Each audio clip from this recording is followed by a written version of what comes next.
Good evening. Welcome back to the USS Constitution Museum's live Facebook coverage of the undocking of USS Constitution from Historic Dry Dock Number 1 here at the Charlestown Navy Yard in Boston, Massachusetts, following her 2-year restoration. We are back after a minor technical glitch, and we will be answering your questions as Constitution reaches the point where she will lift off of the keel blocks that have been supporting her in dry dock during this last 2-year restoration. My name is Carl Herzog. I'm the public historian for the USS Constitution Museum, and I'm joined by Seaman Anthony Day of the crew of the Constitution, and Margarita Deasy, historian with Naval History and Heritage Command Detachment, Boston. We've been receiving questions from over Facebook throughout the day and for the last couple of days, and we've answered some of them in an earlier session, but we wanted to come back and continue answering some of your questions. Ranging from things that the ship does or how the restoration was occurred. If you've got additional questions, feel free to post them to Facebook, and we will continue to give you updates. You can see the water level slowly rising. The ship's draft at the bow in its current position will be about 19 feet. When the water level reaches that point, we should be at about the point where Constitution will begin to float free on her own. A little earlier than had been expected because of the storm system that moved off earlier in the day is pushing additional water into Boston Harbor, creating a somewhat earlier tidal situation than NOAA's original predictions.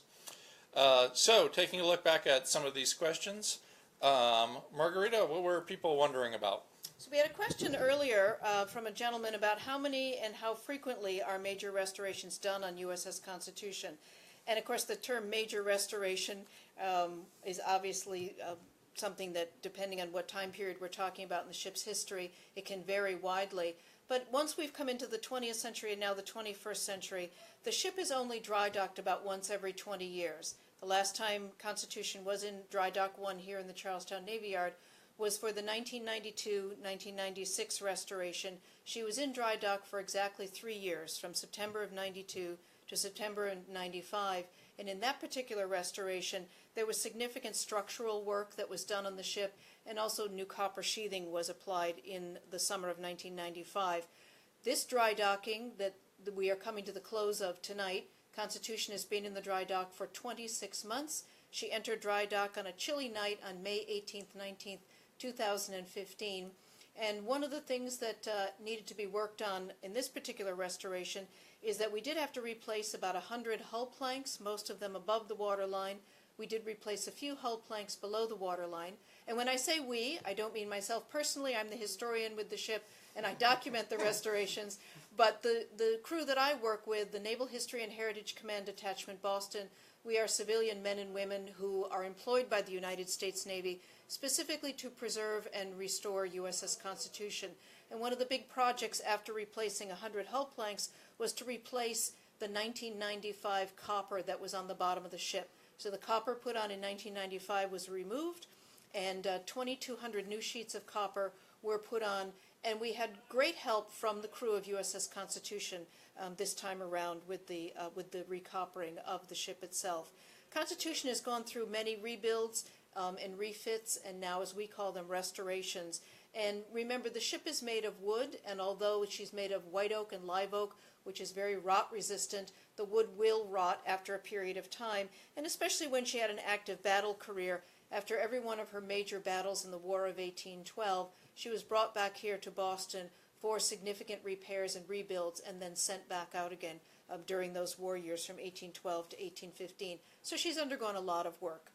You know, one of the questions that came up from someone here at the Navy Yard earlier, Margarita, was what happened to all that copper that got removed during this restoration that had been left from the 1990s restoration? The copper is deeded. Some copper is deeded actually to the USS Constitution Museum.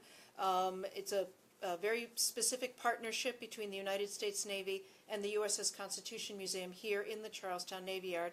And the copper that is deeded to the Constitution Museum is to be used specifically to create unique product and souvenirs to further the educational mission of the USS Constitution Museum. And some of the copper will also be deeded to the National Museum of the United States Navy down in the Washington Navy Yard in Washington, D.C. Now, a question that we did receive earlier was, where did Constitution get her nickname Old Ironsides? And I think because we've got a Constitution sailor with us here, Anthony Day, it's most appropriate that a Constitution sailor answer that question. Hi folks, Seaman Day here, a United States Navy enlisted crew member of the USS Constitution. So the question is, where does the nickname Old Ironsides come from? That comes from David. Good question, David. So our nickname comes from our first engagement of the War of 1812. This occurred August 19th, 1812, off the coast of Nova Scotia. We engaged the HMS Guerriere, a British frigate. We are also a frigate, so we are relatively equal size. It was during this engagement we were shooting broadsides back and forth, literally shooting cannonballs at the hull of each other's ships. After the first few broadsides had cleared, the HMS Guerriere's mizzen mast, her backmost mast, had been shot away, and the Constitution had been relatively unscathed, still all three masts standing. A sailor noticed the cannonballs of the HMS Guerriere had either hit the Constitution's hull, stuck in the sides, or bounced off. And in this excitement he shouted, "Huzzah! Her sides are made of iron." Thus, the fabled nickname Old Ironsides was born. And we know the story must be true because when Constitution returned to the Charlestown Navy Yard in September of 1812, after a couple of weeks after her battle with Guerriere, the newspapers here in Boston were already calling the ship Ironsides. So there has to be some truth in that story, and she's been Ironsides and Old Ironsides affectionately ever since. One of the things that we were discussing in one of our earlier Facebook Live sessions today, Margarita, was the fact that one of the things that occurred during this restoration was a reconstruction of the trail boards, the decorative scroll work on the bow of the ship. But William Anderson is asking us, what or who was her original figurehead? Was it the white scrolls that we see on Constitution now? Constitution has carried a variety of decorative work on her bow over nearly 220 years. The very first figurehead that she was launched with in October of 1797 was a full-length figure of Hercules, and it was carved by the Skillen brothers here in Boston. They were very prominent and well-known and very talented ship carvers, and they also carved the capitals of the columns that are still on the front porch of the state capitol here in Boston on Beacon Hill.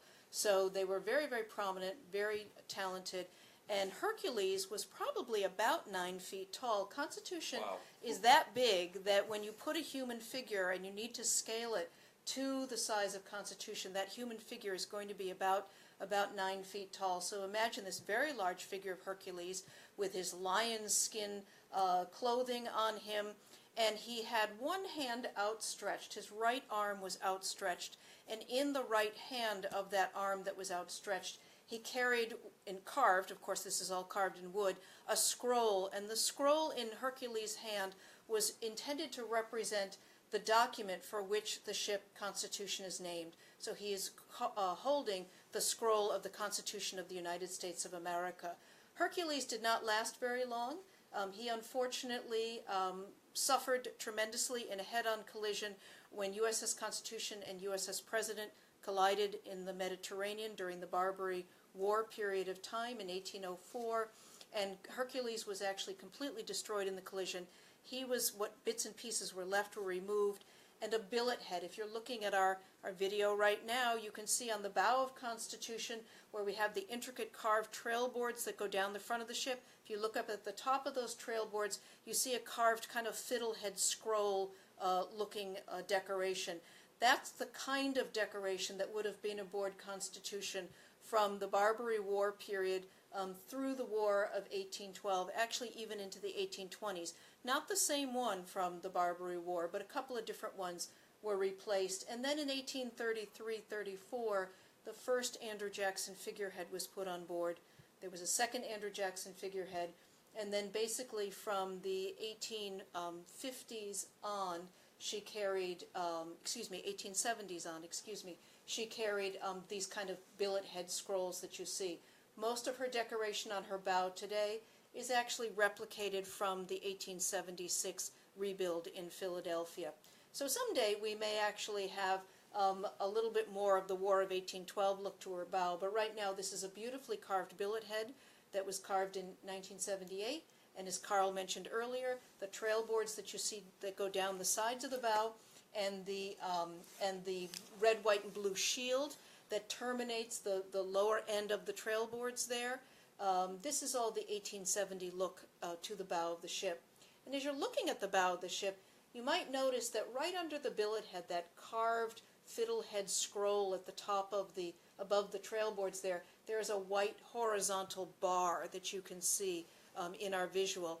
That's actually a target that is temporarily attached to her bow so that the Portsmouth Naval Shipyard staff that is overseeing the undocking of Constitution can make certain that she is always properly aligned in the dock. Once she's afloat, she can't be drifting too far to the left or too far to the right. And so they actually have targets. They have laser targets and GPS targets all over the ship. And that white horizontal bar there under the billet head on the bow is one of those targets, so they can determine that the ship is in the proper position in the dock, even as the dock is filling, and then especially once the ship is afloat again. The water has about another foot or so to rise and is continuing to come up fairly rapidly here. And as it does so, before we get to the point where she goes to float, we'll come back to another question that somebody was wondering what do the sailors of Constitution's crew today have in common with those who sailed her 200 years ago? Anthony, where's the kinship? All right, so some common elements we face today versus 200 years ago. We still stand a permanent 24-hour watches on board the ship. And we do many things that sailors would have done back in the day. So every 30 minutes during the day we try and ring bells, which signifies the time. And that timekeeping dates back 219 years to the beginning of the ship. Some other things we do that they would have done back in the day: we climb the rigging and ropes when she's fully rigged, and we let down the sails. So on our turnaround cruises, we're escorted out by tugs, and we do actual sail training and line handling that they would have done. Another type of training we do for demonstration purposes is pike drills. So pikes would be used in boarding parties. If anyone was trying to come up to the Constitution and board her and fight it out in hand-to-hand combat, ordinarily sailors would have grabbed a bunch of pikes, gotten a line formation, and then battle would have ensued. So we do some drills in handling those pikes today. We also mock up some gun drills. If you've ever been to the Charlestown Navy Yard, you see we have a mocked up gun in front of the Navy Yard out by the flags. And our sailors do those gun drills that they would have done 219 years ago, going through the process of loading the cannon with shots and wads, and even pulling her in and out of the gun ports. It's pretty fun, pretty exciting work. It's pretty hard, and we train pretty hard to keep her going and keep her active. So we just had another question about the saluting guns. So Anthony, why don't you explain about the morning colors and evening colors with the saluting guns? Yes, good question. So we do have two mocked up saluting guns. They are actually replicas from the 1927 restoration. They were cast, and we bored out the center of them and installed a mocked up 40mm anti-aircraft gun inside, so we can shoot 40mm blanks, which is still pretty loud. You can hear it if you're ever in downtown Boston. So we fire that off twice a day, in the morning at 0800 for morning colors, and then in the evening for sunset, whenever time of day the sun goes down. So if you're ever visiting Boston, feel free to stop by during those times and check us out and see the firing of the cannon. We also received a question of whether or not Constitution will ever sail outside of Boston in the future. So Constitution has only sailed twice in the last 20 years. The first time that Constitution actually sailed under her own power was in commemoration of her 200th anniversary of her launch, and that was on July 21st, 1997. Constitution was towed north to Marblehead, Massachusetts, which is about 20 miles north of Boston, and on the 21st of July, with 6 sails set, so it was just with a limited sail power, Constitution did get underway under her own power for 1 hour at 12 noon on the 21st of July, 1997. When Constitution sailed on that date, it was the first time she had sailed in 116 years, which made Constitution not only the oldest commissioned warship afloat in the world, but also the oldest sailing ship in the world that is still able to sail under her own power. She then also sailed on August 19th, 2012, for a very brief sail here at the bottom of Boston Harbor in commemoration of the War of 1812. Sailing Constitution is actually a very labor-intensive process. When she sailed in 1997 with just 6 sails, we did need to have 150 crew aboard her because her sails are so large. So actually sailing under her own power does not happen all that often because it takes a lot of effort, a lot of preparation, a tremendous amount of training of all the crew involved. And as I say, it's very, very labor-intensive. But once she's back in the water, and especially once she's all set up with her rig and her guns and everything by next spring, she will probably be going on several annual turnaround cruises in the Boston Harbor. The most famous and well-known, of course, is her 4th of July turnaround cruise, where she goes under tug power.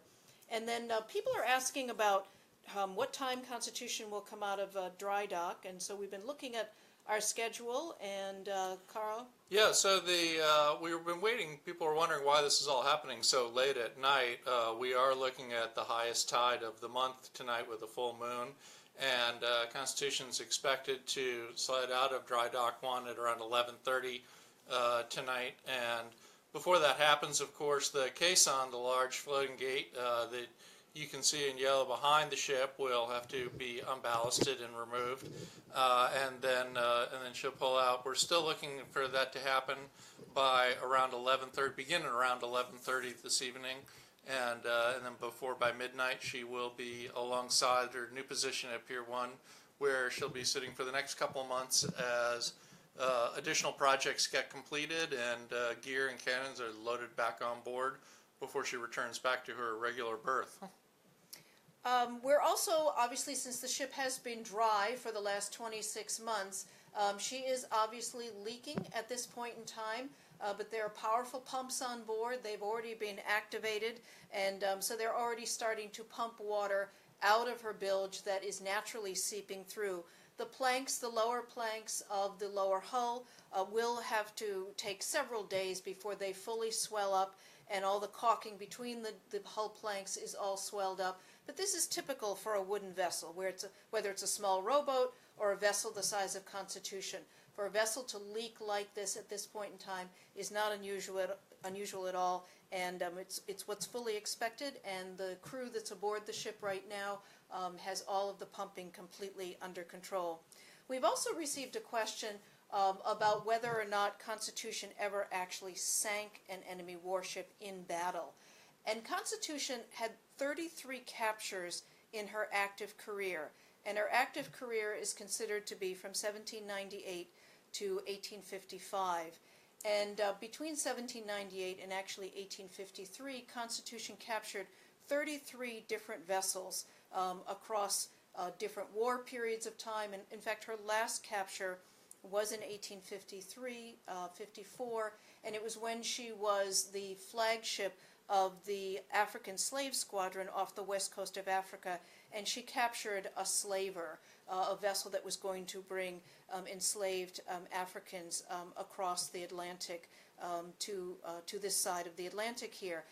But she never actually sank an enemy vessel in an actual battle engagement. She did sink 2 of her enemies after the whole battle was over, and that was because those 2 ships were already in sinking stages, and they could not be brought back to Boston to be repaired and put into the United States Navy. So of those 33 captures, which is an extraordinary record, really tremendous naval record, she actually never did sink an enemy warship directly in battle. The 2 that she did sink were HMS Guerriere and HMS Java after their battles were over.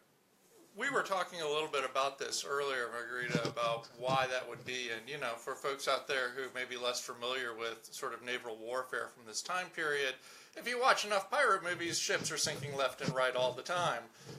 So how is it possible to capture them? Why would you want to be capturing all these ships instead of just sinking them like we see in the movies? It is much, much more dramatic in the movies, especially when the ships explode. But in real life, you wanted to capture your enemy warship and bring it home for 2 reasons. If you actually captured the enemy warship and that warship could be brought back to one of your home ports, the vessel was actually appraised, and they actually used the term condemned, where the vessel would be analyzed for its value, and then the captain and crew of the victorious vessel would actually receive cash prize money for the value of the captured vessel. So if you could bring the vessel home, you got a lot more money than if you came home victorious, but you didn't have the enemy's vessel in tow.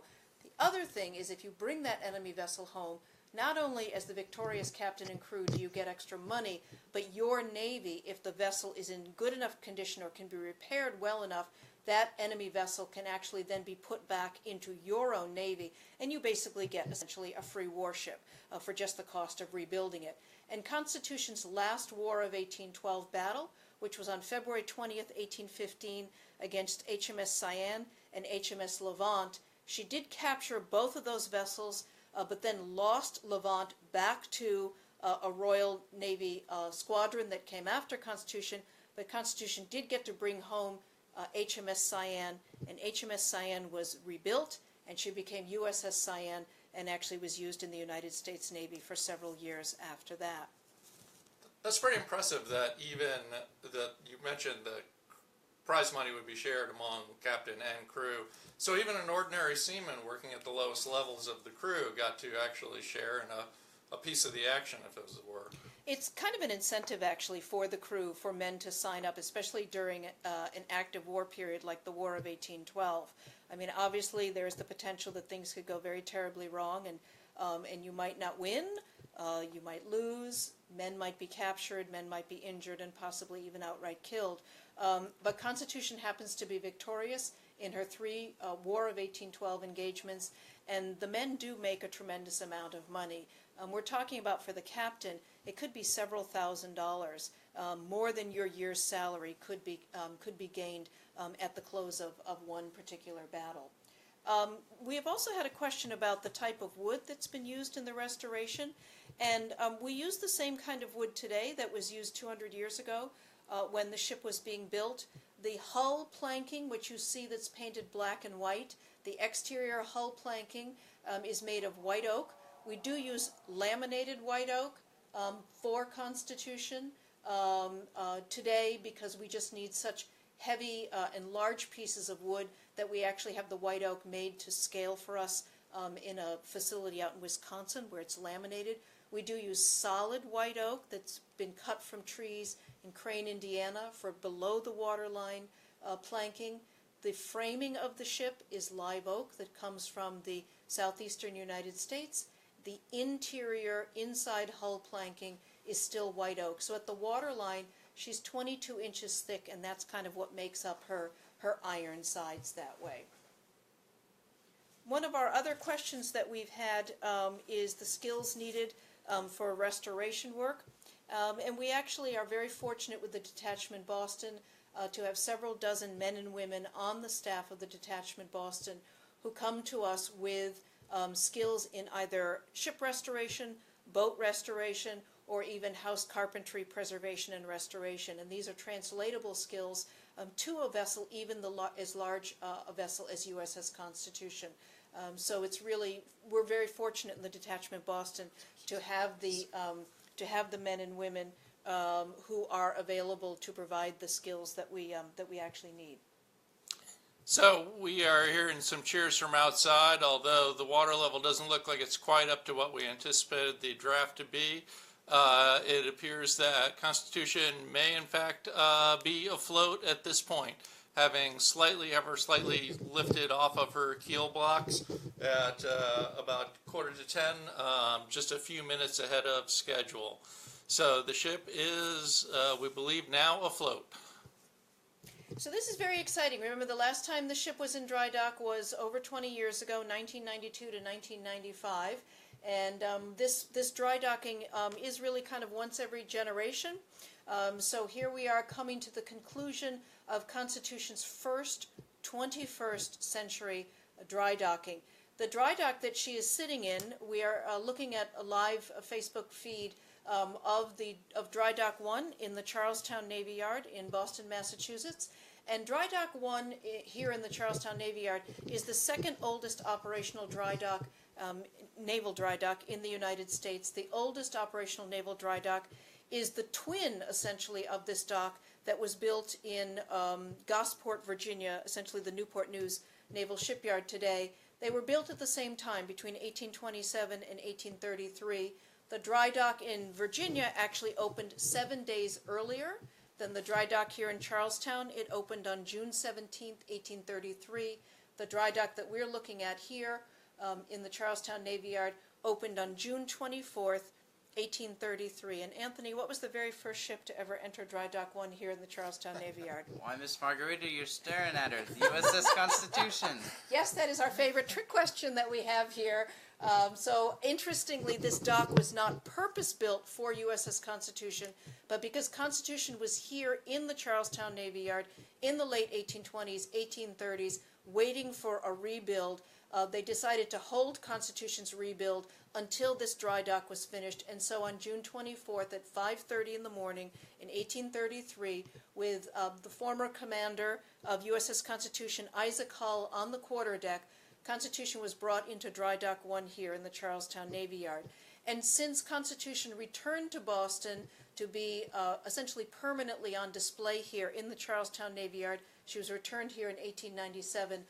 Most of her significant restorations in the 20th century and now at the beginning here of the 21st century have been conducted here in Dry Dock 1 of the Charlestown Navy Yard.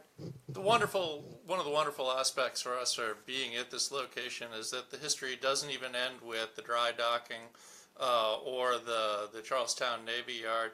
But in the background of the very shot that you're seeing here on our Facebook Live camera is the U.S. Coast Guard station in Boston, located in the historic north end of Boston, right on the other side of the Charles River and Boston Harbor.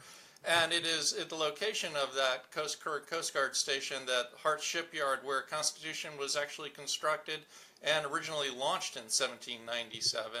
So less than a mile from where the ship is sitting now is right where she was built. We had a question that just came in about how much of the ship is original, the percentage of the ship that's original. And when you look at Constitution right now, you can't see the keel anymore because she's now pretty much afloat in the dock as the water continues to come in. And probably in about an hour or so, they'll start the outhaul of the ship out of the dry dock.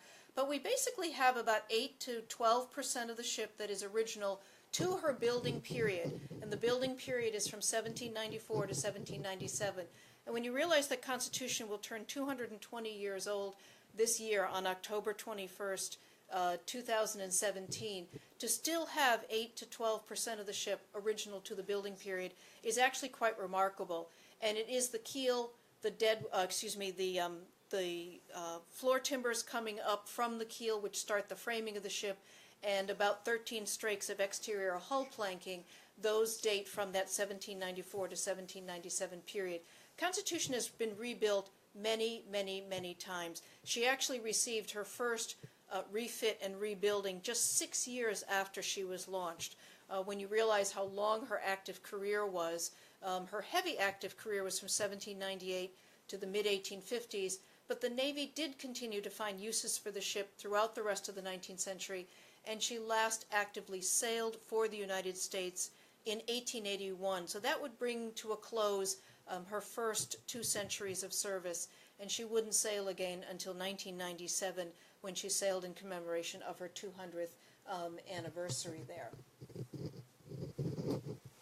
I'd like to chime in here. We got a question about the oldest warship afloat. So that is our title. We're the oldest commissioned warship afloat. But the confusion might be where there's one warship that is older than us that is still active duty and commission, and that is the HMS Victory in Portsmouth, England, and it happens to be permanently dry docked. So now that the waterline's getting up to the point where we're floating, that gives us back our title, the oldest commissioned warship afloat. Even though we fought a war against the British in the Constitution, we've since made peace, and we'd like to give a shout out to our friends overseas. Victory is the next class of warship up in size from USS Constitution. She is considered a ship of the line. She has 3 full covered gun decks, HMS Victory. She carried 100 to 110 guns aboard and had a crew of 800.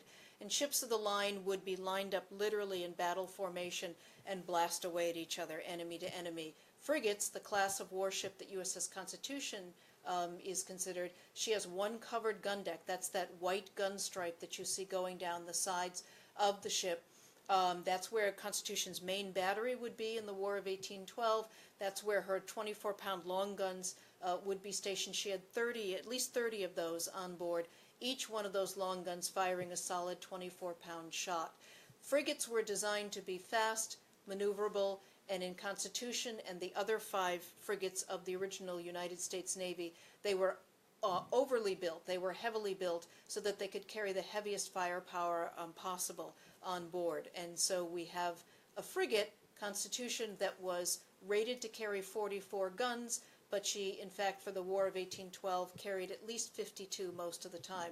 Because if you could carry more guns, why not, especially if you're going into battle? And for a sailor of the time period who was used to identifying and seeing a frigate at sea coming into battle, this was nowhere near the kind of size frigates. Although frigates previously existed as a ship design, Constitution and her sister were substantially larger and far more powerful than the existing frigates that sailors would have been used to seeing, right?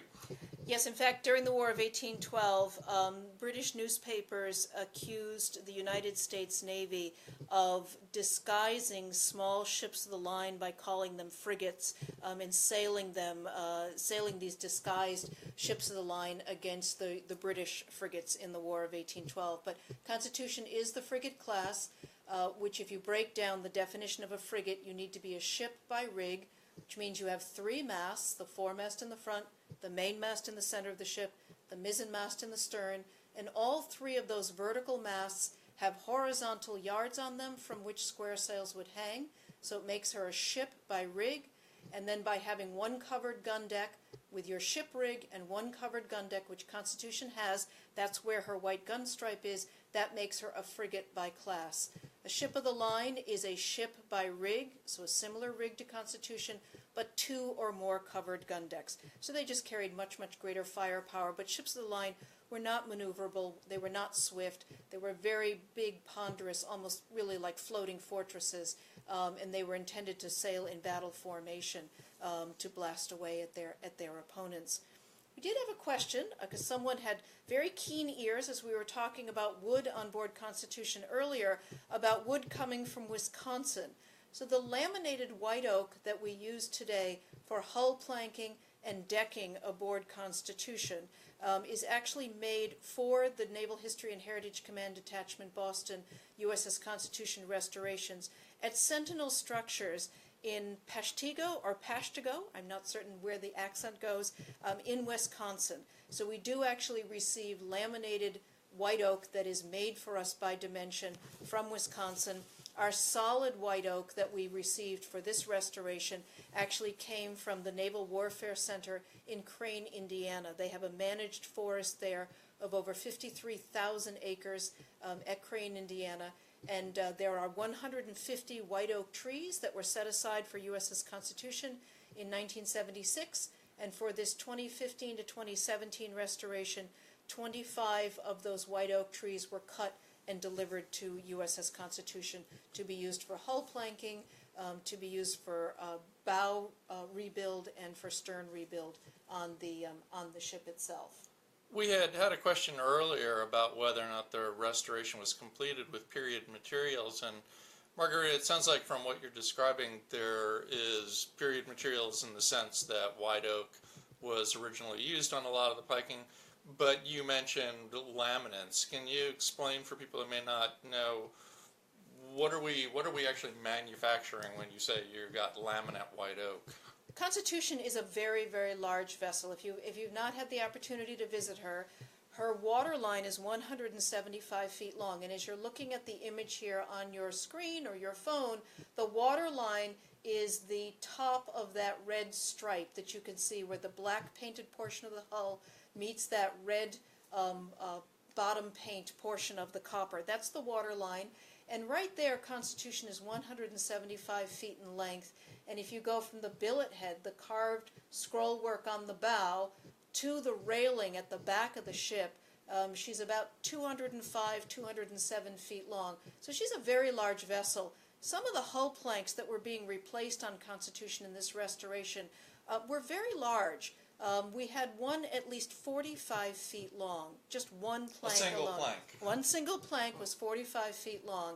That was one of the largest that we actually installed. They averaged anywhere between 30 and 40 feet, but we did have one 45-footer go on board. And it's very difficult to find trees that are large enough, white oak trees, that you can cut and get one good plank that could be up to 45 feet long. So in the case of the above the waterline hull planking, we actually have that planking made to the dimensions that we need with the laminated structure. And lamination is, just think of plywood. Those are many layers of pine that are glued together to make your piece of plywood. So instead of it being pine, this is white oak that is hot glued. It's resorcinol glue that is used. It's a hot glue lamination system, and the wood is being laminated for width, or I should say thickness, and for length. So these are pretty tremendous planks that we're talking about. We were fortunate, as I mentioned, to receive 25 solid white oak trees from the Naval Warfare Center in Crane, Indiana. Those trees were 45 feet in length at a minimum and 40 inches in diameter at the base. And from one of those trees, we could get at least one good-sized plank, sometimes two, and the solid white oak planks were used below the waterline where the ship is going to be sitting in the water all the time. That's really impressive. It's amazing to see the Naval History and Heritage Command's Detachment Boston Restorers working on creating those shaped laminated planks and doing the cutting of not only the planks but framing beside it and all of the rest of the wood that goes into this mammoth ship. On this particular restoration, it was really impressive to see sort of the jigsaw puzzle of massive wood pieces that went together to create the recreation of the cutwater. The cutwater being that forwardmost section of the bow that really sort of does exactly what the name says, cuts through the water. How many pieces do we know went into the reconstruction of that cutwater on this round? We have two enormous pieces of live oak that went into the cutwater, solid live oak. And live oak grows in the southeastern part of the United States. The furthest north that live oak grows is around Williamsburg, Virginia, and then live oak goes all the way down the coastline through the Carolinas, through Georgia, all over the state of Florida, then the Gulf Coast, and then into the central part of Texas. 99.9% of all the live oak in the world, Quercus virginiana, is grown in the southeastern part of the United States. And there's one tiny section in the west coast of Cuba and a tiny section in Central America where there is also live oak that grows. Just a step away from the story about wood right at this moment, the caisson, which is the floating gate that has been holding back Boston Harbor for the last 26 months while Constitution has been in dry dock, the caisson is actually held in place by ballast water that fills the bottom of the caisson. The caisson is a hollow vessel, just like a boat, just like a ship, and there's water ballast in the bottom of the caisson. That is being pumped out, and if you've been observing the video feed here to your screen, you'll notice that the caisson is actually slowly rising in the water. The water in the dry dock has equalized to the water in the harbor, which also means that the Boston Harbor water is no longer applying pressure to the backside of the caisson, which now means that in deballasting and taking the water out of the caisson is now naturally lifting and floating, and soon it will be floating free and will be pulled out of the way so that the preparations can begin with the caisson out of the way to actually start to haul Constitution sternwards out of the dry dock itself. This is a brand new caisson that was made for Dry Dock 1 for this dry docking of USS Constitution. The caisson was made in Norfolk, Virginia by Steel America. It's only the third caisson, floating gate, ever built for this 184-year-old dry dock. The first caisson was a wooden caisson that was used from 1833 until 1902 with several rebuilds along the way. In 1901, a riveted steel caisson was made here in the Charlestown Navy Yard. That caisson was put into service in 1902 and was used right up until April of 2015. And that 1902 caisson was removed in April of 2015 for this new caisson that you see on your screen to be installed. This caisson that we have today, the brand new caisson, weighs 296 tons, and the way it differs from the two previous caissons is that it's actually a flat-sided caisson. It's not a bulbous-shaped or boat-shaped like the two previous caissons. So just to be clear, Margarita, when you say that this is a 296-ton structure, this is amazing technology to me. This idea that what's holding the water out is a big steel wall that's actually filled with water. But when you say 296 tons, that's not including the water that we're pouring into it to hold it in place, is it? Is that just the weight of the steel structure itself? It is the weight of the steel structure itself, Carl. That's an excellent question. When the caisson was delivered to the Charlestown Navy Yard at the end of February 2015, at the end of a horrendous winter where we'd had over 100 inches of snow here in the greater Boston area and ice in Boston Harbor, which we rarely get, when the caisson was brought to Boston on a barge from Norfolk, Virginia, along with the barge that was carrying the caisson came the largest floating crane to the Charlestown Navy Yard. It was the Chesapeake 1000. That is the largest floating crane here on the East Coast, and the Chesapeake 1000 is capable of lifting 1,000 tons, and so they wanted to bring up a crane that was more than capable of lifting the nearly 300-ton caisson off its barge and launch it here into Boston Harbor. And then by April of 2015, the caisson that we're looking at here had been fitted to the sill, to the threshold of the dry dock, was tested several times, and it was determined that it was great and ready to go, and waiting for Constitution's docking, which occurred on the night of May 18th to May 19th, 2015.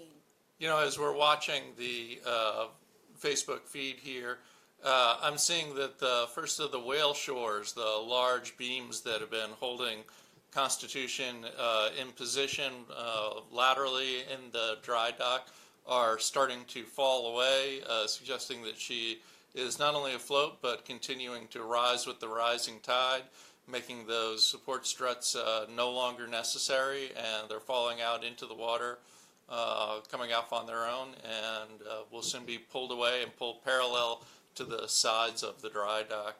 Amazingly, for people who might stop by the Charlestown Navy Yard, going back to this caisson story, that older caisson that you mentioned, Margarita, from 1901, is actually still here in the park, isn't it? I believe it is. It's not only still here, but is currently rafted to the outside of the Cass and Young, the World War II destroyer here at the Navy Yard. Yes, the Charlestown Navy Yard is, this historic portion of the Charlestown Navy Yard is owned and operated by the National Park Service of the Department of the Interior, and the National Park Service actually owns Dry Dock 1 where Constitution is sitting. So that means the National Park Service actually owns the 1901 caisson.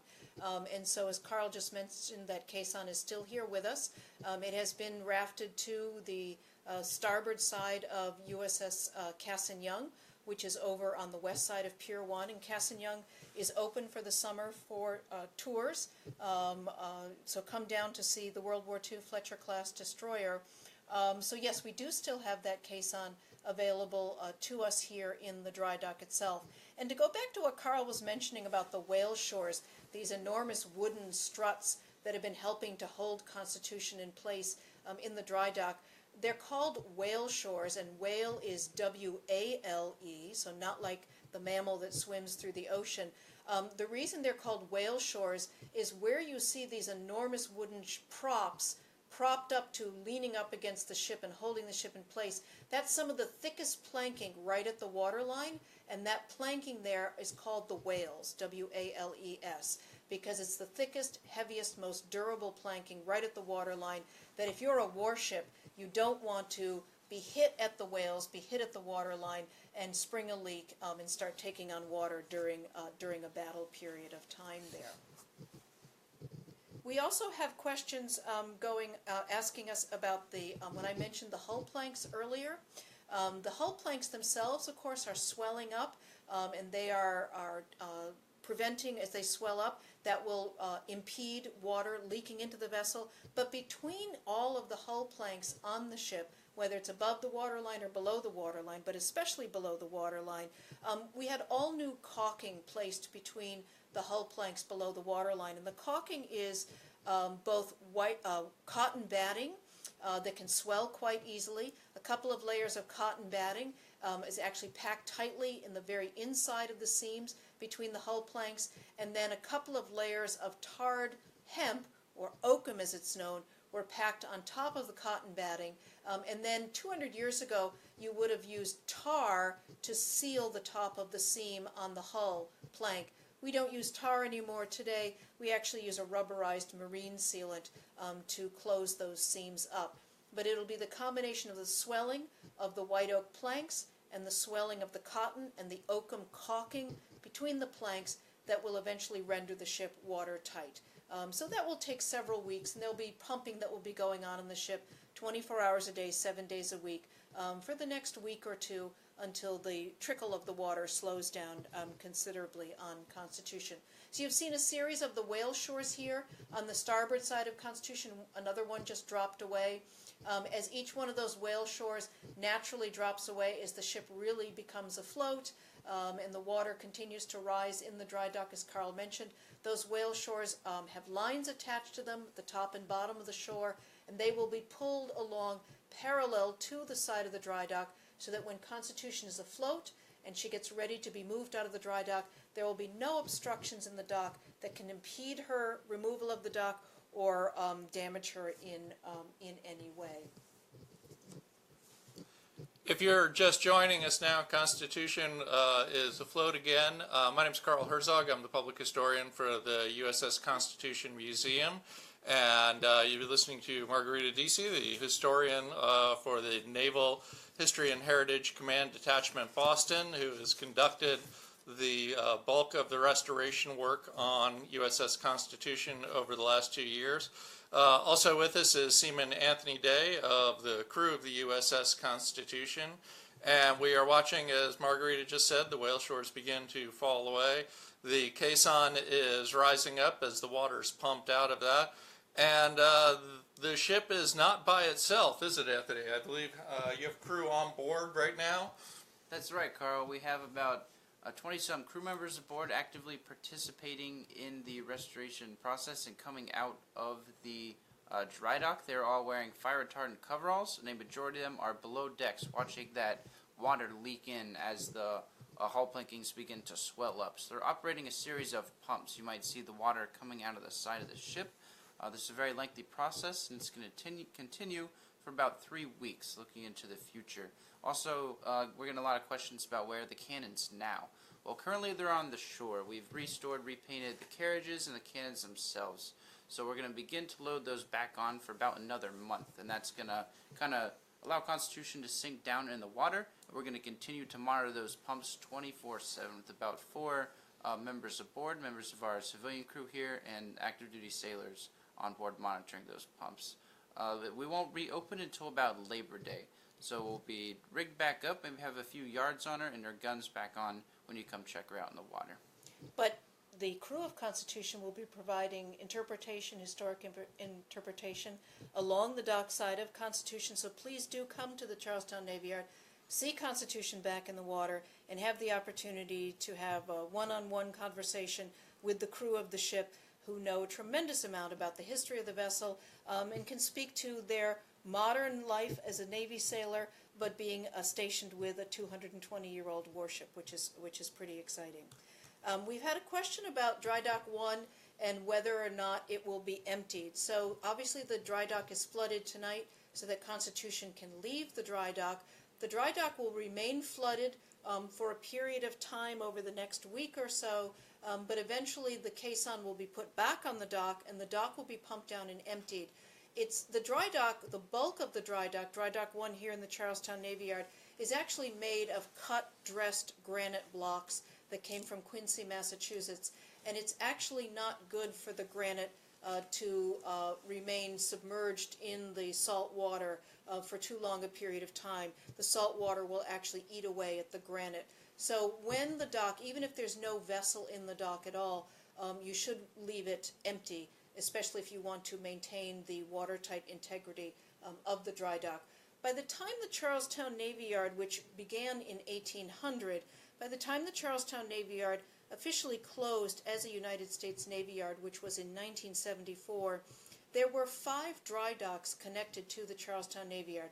Dry Dock 1, which we're looking at here, which is the second oldest operational naval dry dock in the United States. Dry Dock 2, which was built and opened in the early part of the 20th century, is twice the size of Dry Dock 1, but it has not been operational in over 40 years. Dry Docks 3 and 4 are actually down in South Boston. They were built by private companies and then taken over by the Charlestown Navy Yard during World War II, because those Dry Docks 3 and 4 down in South Boston are large enough to take, if any of you remember, the Queen Elizabeth II, the luxury liner, those dry docks are big enough to take a vessel the size of the QE2. And then Dry Dock 5, which is no longer operational, and it is at the end of the Charlestown Navy Yard, down by the new Spalding Rehabilitation Hospital at the northeast section of the Navy Yard. So the Charlestown Navy Yard, known as a repair yard, especially by World War II, needed to have many different docks and facilities available for the repair work that was going to happen throughout the war.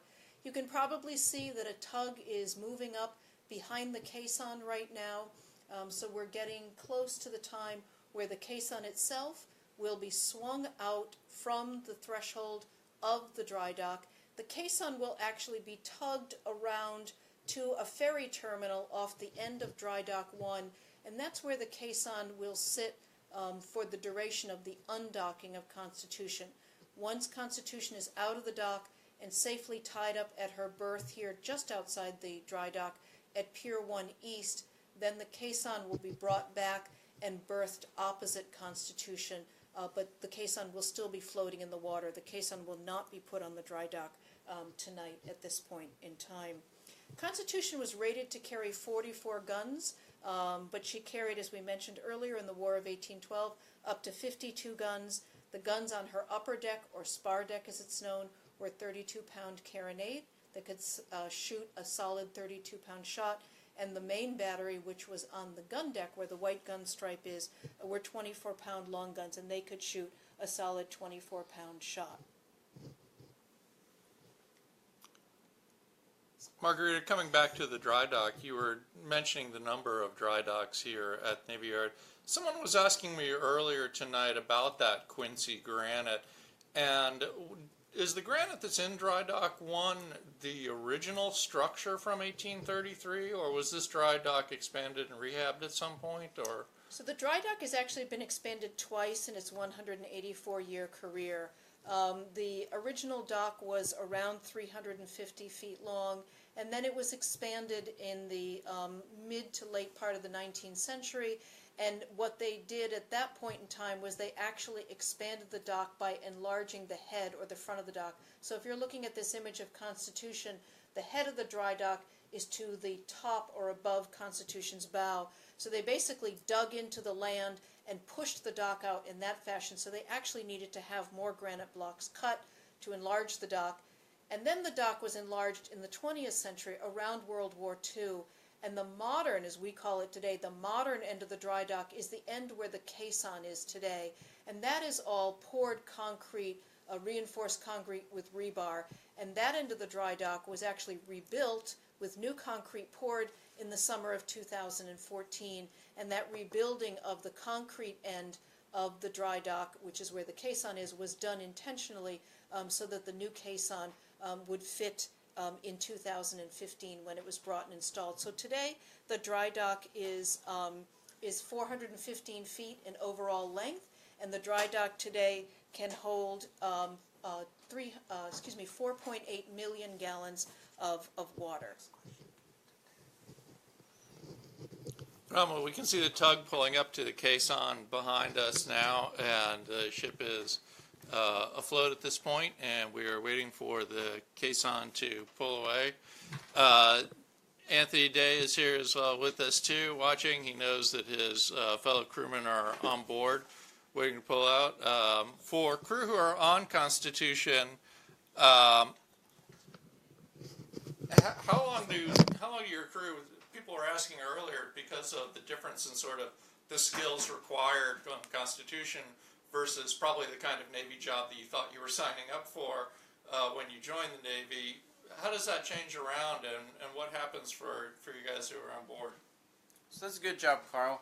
We have lots of different jobs here at the USS Constitution, but we get a significant portion of our crew, about 70% of us come right from boot camp or A school.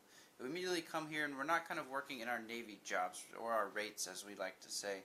So to fill that gap, there's lots of extra stuff to do on the USS Constitution, and part of our primary mission is public outreach. So our primary focus is giving tours to the public. We're open daily when we're back afloat in the water, and even as this dry dock period goes down, sailors are on the pier answering questions from the public.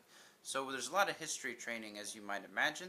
I happen to work in the training department, and it's quite an honoring job. As soon as the sailors come here, they get several, we call them PQSs, but they're basically a training book where they have to learn various facts about her 219-year history. We highlight on the War of 1812. It's kind of the look we try and restore to the Constitution as best we can to today, and we tell some of her most famous battles during the War of 1812 in many of our tours. Some other skills we learn here at the Constitution, we train for demonstrations of gun drills, how you would have loaded and fired a 24-pound long gun. We also do pike drills, how you would have manned pikes if a boarding party was trying to take over your ship. We also have other departments aboard the Constitution. We have a Flags and Funerals Division, which provides funeral honors for fallen military members out in town. We also have a supply department that kind of keeps the logistics of everything running, and those sailors are actually working very closely in their job fields, as well as a galley near the USS Constitution in sort of our administrative building. So they serve the crew lots of awesome food, much better than they would have had 219 years ago, thankfully. We also work very closely with our civilian group, the M&R department, Maintenance and Repair, and they're a permanent civilian crew that helps restore the Constitution. Many of them have been here since the last dry docking, and they're working 24/7 with our Navy crew. So we have a detachment over there who helps them with actual woodworking. We have a woodworking shop.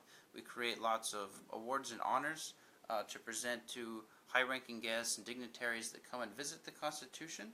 So apart from the public coming for tours, we also do lots of commissioning ceremonies and retirement ceremonies aboard the Constitution.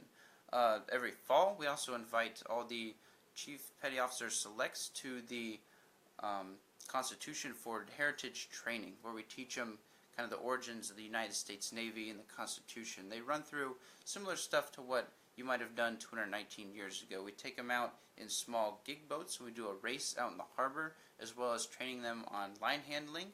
When she's fully rigged back up, we will climb aloft on the ratlins and the shrouds, going all the way up to the yards of the ship, and we will go through the practice of sailing demonstrations with those Chief Petty Officer Selects.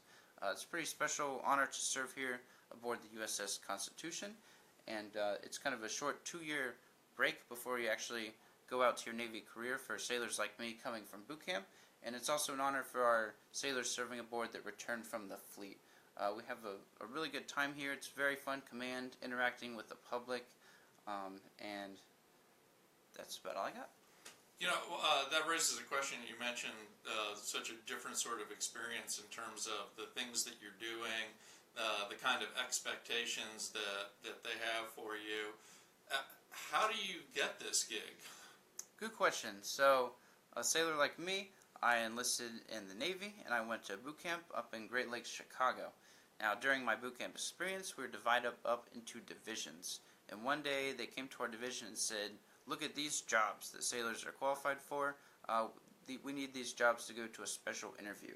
I went to this room, listened to a PowerPoint brief, and it was about serving aboard the USS Constitution. They showed us a nice flashy video kind of to entice us, and then they sat us down in a one-on-one interview process. So every member gets screened during their boot camp, and that's Some sort of a rigorous interview process. They grill you on your history. They make sure you're well equipped to do public speaking, and they even ask you if you're afraid of heights for when we climb aloft and go through our sail training. Pretty important. Other sailors returning from around the fleet have to also go through a screening process online where they submit sort of their Navy resume, kind of like an application, and that is specially screened by our career counselor here and our triad, and they decide whether or not to choose sailors. It's very selective. We have roughly 80 some sailors today, and that kind of fluctuates over time. And that's about 80 sailors today, as opposed to about 440 plus that would have been crewing the ship when she was underway during the War of 1812. About half of which would have been involved in manning the guns, and another half of which would have been involved in both manning the sails, manning the rigging, the running rigging to actually operate the maneuvering of the vessel, as well as another contingent that was including those involved in the repair and upkeep of the ship underway.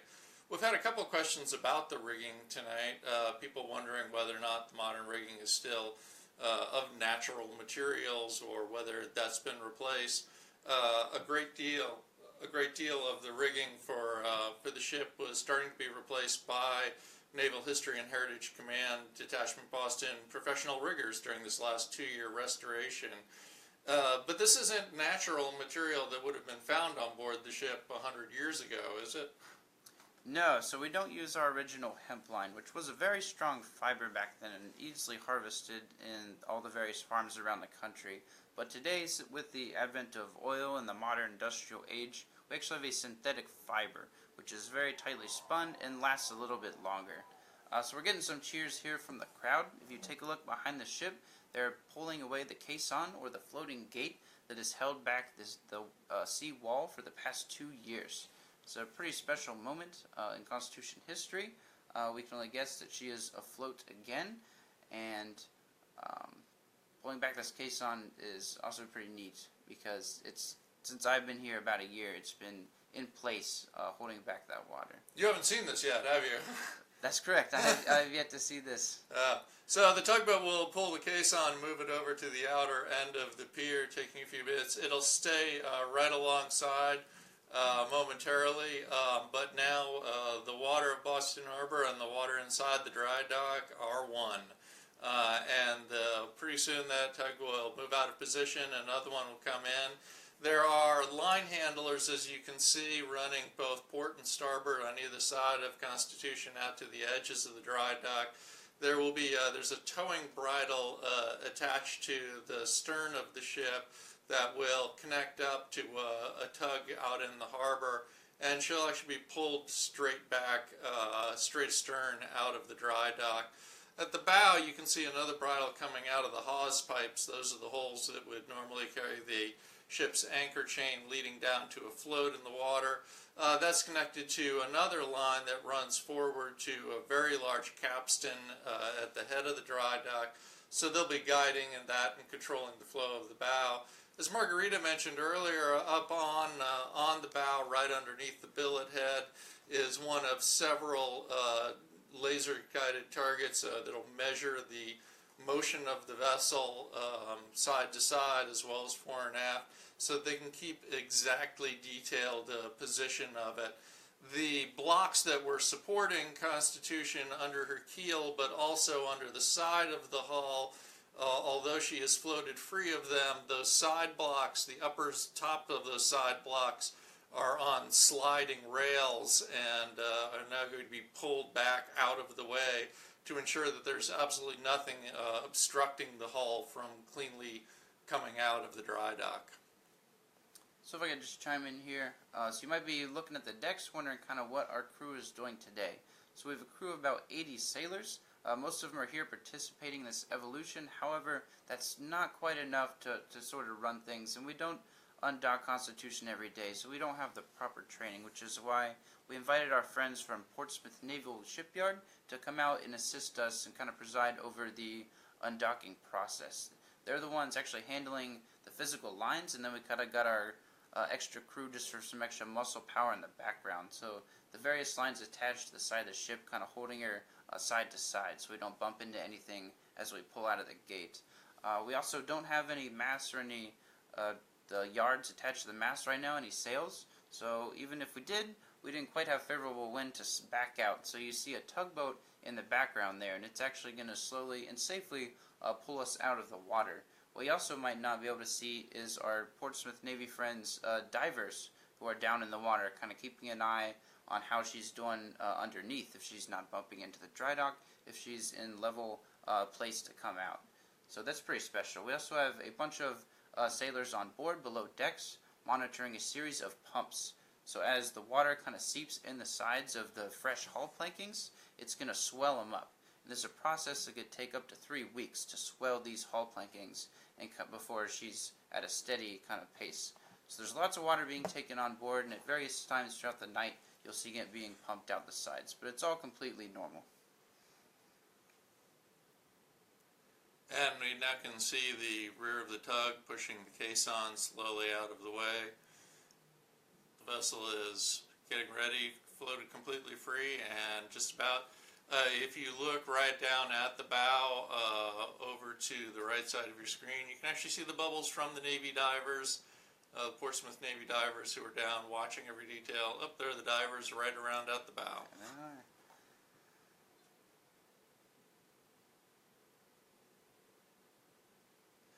Once the ship is pulled out over the sill, she'll be breasted, carried alongside to the edge of the end of Pier 1, just outside of the dry dock. The caisson, the dry dock, as Margarita mentioned earlier, will remain filled for a few days to ensure that it's readily available if for any reason Constitution needed to be brought back in. But then the caisson will be put back in place and the dry dock drained out again. So I see a few questions here on the numbers at the head of the ship. So these numbers tell us how deep she's sitting in the water. Right now we're probably right around 19 feet from what I can see, and that is our draft. So there's one in the front of the ship and one in the back, forward and aft. And that draft kind of tells us how level we are in the water and if we need to shift around our ballast down in the bottom of the ship to keep her level. Just like 219 years ago, we do have some stone ballast down in the bottom of the USS Constitution. One of the amazing things, dry dock technology like this, a number of people have been commenting on sort of how amazing this is as a technology. For a ship like Constitution to have been able to do below the waterline repairs prior to the creation of this sort of dry dock technology would have required a process known as careening the vessel instead of bringing her into a place where you could completely take her out of the water. You essentially set up an entire set of rigging on the shoreline and attached it to the tops of her lower masts and literally hauled the ship intentionally over on her side to a point that you could expose one half of the underside of the hull at a time and do the kind of work that you needed to do. In this case, it would have been stripping off all the old copper, replacing planking, and putting new copper on.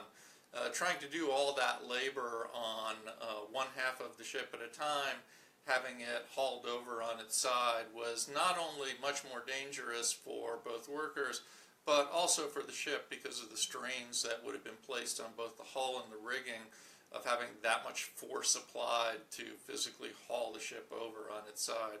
So the creation of dry dock technology like this actually did an amazing thing, not only in terms of the ease of building and repairing vessels, but also improved the ship's lifespan just from not having to go through that sort of arduous process of careening.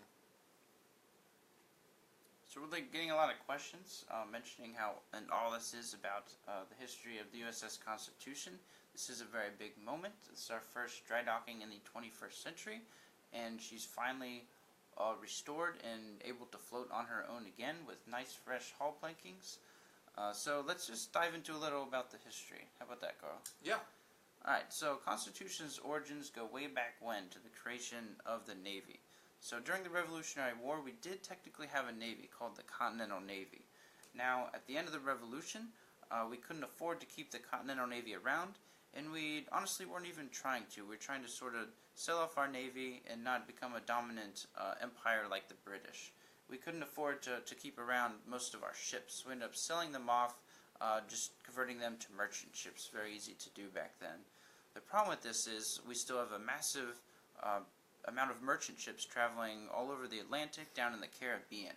And these ships are starting to be attacked by Barbary corsairs overseas. These are the northern states of Africa: Morocco, Algiers, Tunis, and Tripoli. So as our ships go into the Strait of Gibraltar and the Mediterranean, they're getting seized by these Barbary corsairs. They're stealing the ships, and the sailors, and the supplies, and sort of selling it back to us and bribing us.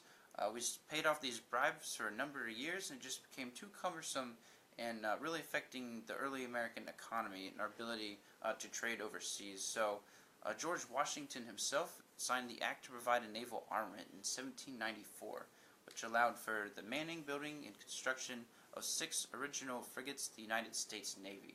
The Constitution here being the third one launched, right here out of Boston. You actually see her launch site behind her. Those sort of white ships in the background is the Coast Guard base, Boston, today. Way back when, it was Edmund Hart's Shipyard, a local ship right here in Massachusetts, who loaned it out to the Navy to build the Constitution. So she was immediately launched, and in 1797, October 21st, in her first war deployment, she would go on to fight in the Quasi-War. So, Carl, do you want to elaborate on what the Quasi-War is all about? Yeah, a lot of people don't think as much about where the Constitution really made its mark, and it has a history of being associated with the War of 1812. But prior to that, the U.S. had gotten engaged in what was known as the Quasi-War with France, who had been its partner during the American Revolution. But in the wake of that, as the Napoleonic Wars continued to flare up, France was in dispute with the U.S. over a number of factors, not the least of which is repayment of war debt, and the burgeoning U.S. relationships with its former British motherland, and this led to what became known as the Quasi-War, never a fully all-out declared war, but certainly a naval war that occurred in a variety of different places, but primarily down in the Caribbean. And one of the Constitution's earliest detachments and deployments. Very nice. So we would go to participate in the Quasi-War, kind of getting back at the French, who were starting to attack our merchant ships in the Caribbean. We'd end up using the same strategy, kind of interrupting trade. Very important. So we'd sailed down south the Caribbean off the coast of South America. Constitution made a number of captures, but all of those were much smaller ships that surrendered almost immediately. None of them ended up firing back at us. We were down with a number of early Navy ships harassing the French until they came to kind of a peace agreement. Peace would be established in 1800, and we would go on immediately to fight in the Barbary Wars. So the Barbary Wars would break out about 1801, and Constitution's being recoppered at the time. So she's being restored, and she would arrive a little bit late in 1803. But once she arrives, she participates in the blockading of the Tripolitan harbor, and as the shore is bombarded by smaller boats that can sail much closer to the forts, the Marines are attacking by the land. And so all the battles, a lot of the later battles of the First Barbary War are conducted aboard the Constitution. A lot of the planning and the higher-ups are literally on board the ship you see in front of you. After the Barbary Wars is finished, we kind of bring them to a peace treaty, and Constitution just sitting around for a number of years. She happens to be in Virginia, being restored when the War of 1812 breaks out.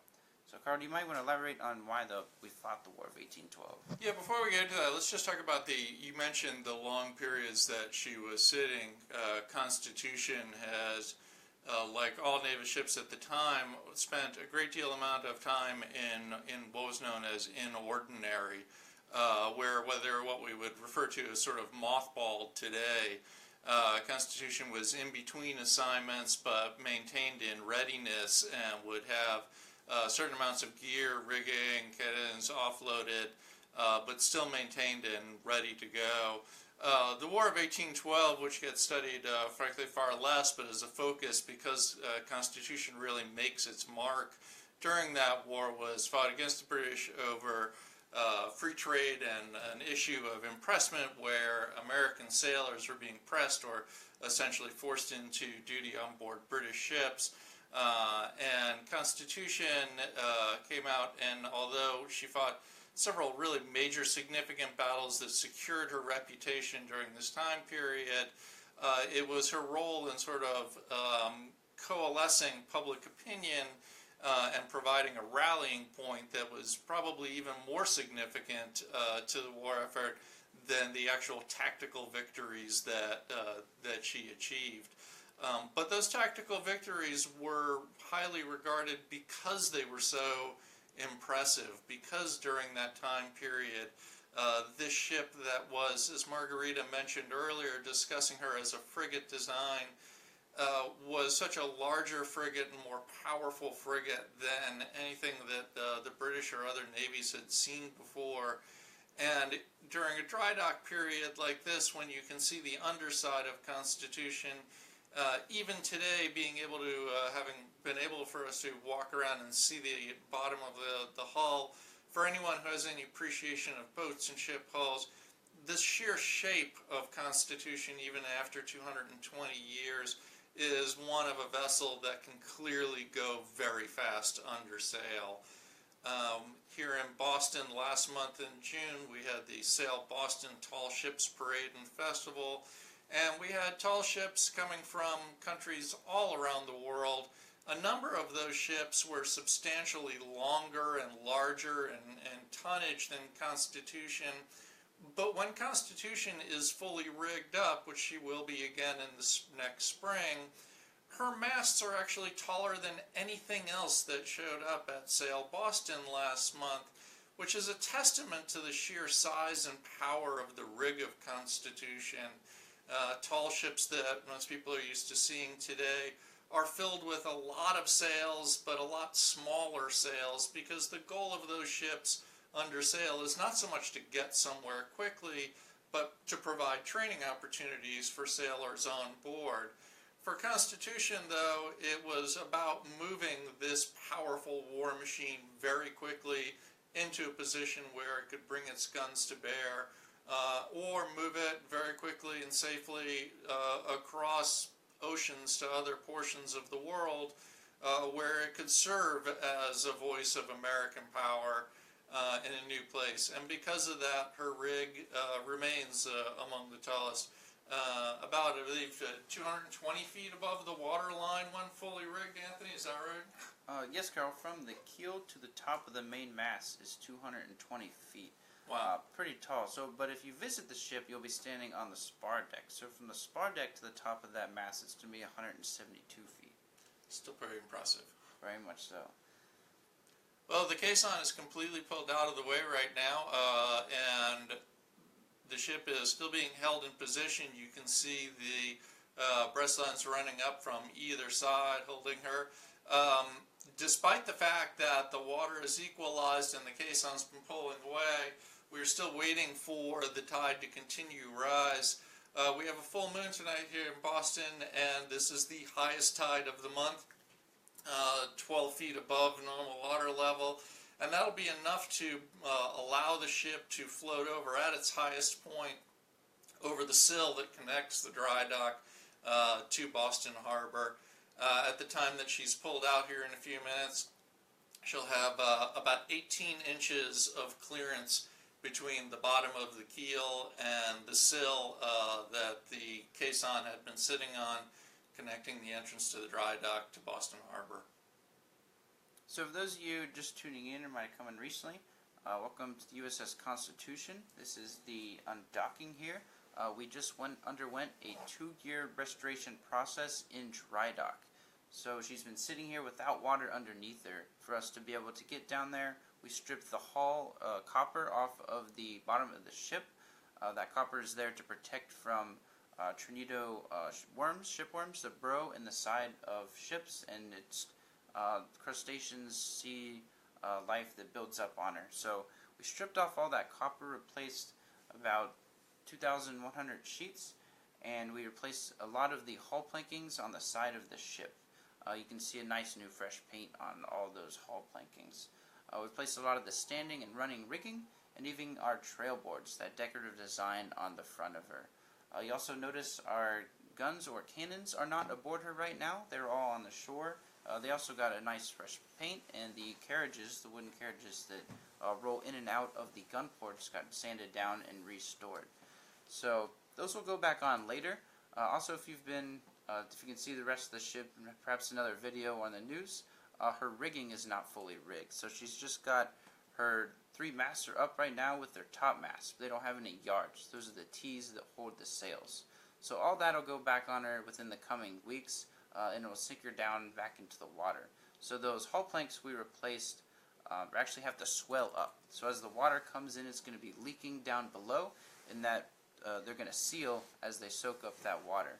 So we've got a bunch of extra pumps down below. You might see water coming out the side of the ship. That's kind of what that situation's all about. It was a pretty routine dry docking, just kind of came in for upkeep and maintenance. I'm a member of the Constitution crew. My name is Seaman Day, and it's an honor to serve aboard her at this time. Ever since I arrived at the Constitution, she's been in dry dock. I've been here about a year now. So it's pretty special to see her floating in the water. I'm kind of sitting here in awe staring at the ship. Like that, anything, Carl? It's a gorgeous evening here. I believe I may have said it was a full moon tonight. I meant new moon. A couple people corrected me on that.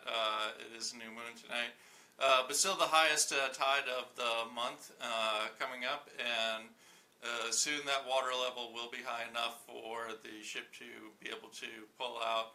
I see a bit of turbulence astern of the ship, possibly one of the tugs beginning to get into position. Security is tight around the entire perimeter. We can see Boston police boats out beyond the area, and they will be continuing to monitor the entire thing as Constitution pulls out and is pulled up alongside Pier Number 1.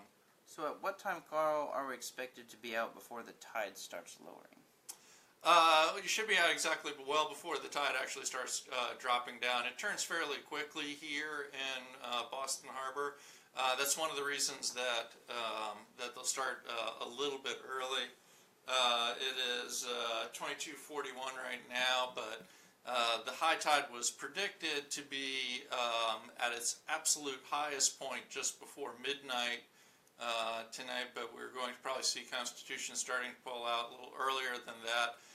This provides them enough time to not only have the water, but ensure that the ship is able to clear the sill and get itself into position on Pier 1 before the water level actually starts falling at the turn of the tide.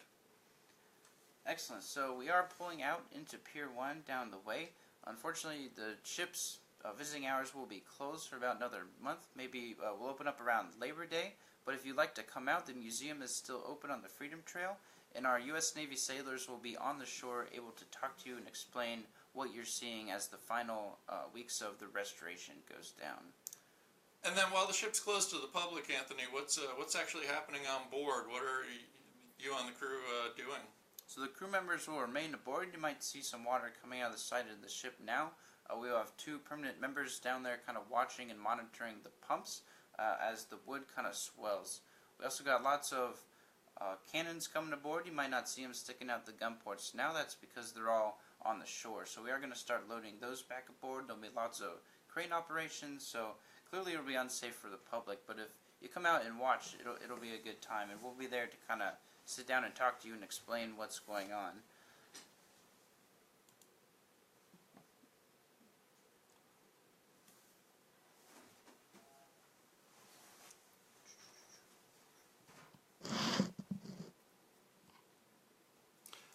I'm getting word that our feed is being interrupted here. We seem to have a frozen video. If you'll stay tuned for 1 second, we're going to see if we can get this cleaned up.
If you're just joining us, we have reestablished our live feed, and if you are just joining us, welcome back to the USS Constitution Museum's live Facebook coverage of the undocking of USS Constitution here at the Charlestown Navy Yard. My name is Carl Herzog. I'm the public historian for the USS Constitution Museum. I'm Anthony Day, a United States active duty Navy sailor stationed here on the USS Constitution. I'm Margarita Deasy. I'm the historian with the Naval History and Heritage Command Detachment Boston. The Naval History and Heritage Command is the history program of the United States Navy. Our home office is in the Washington Navy Yard in Washington, D.C. And the Detachment Boston are the civilian men and women who work here in the Charlestown Navy Yard, both permanent and term employees that are here exclusively to provide the preservation and restoration of USS Constitution. And off and on throughout this evening with our live Facebook feed, we've been talking about the wood that was used to build Constitution and the wood that is used to restore Constitution.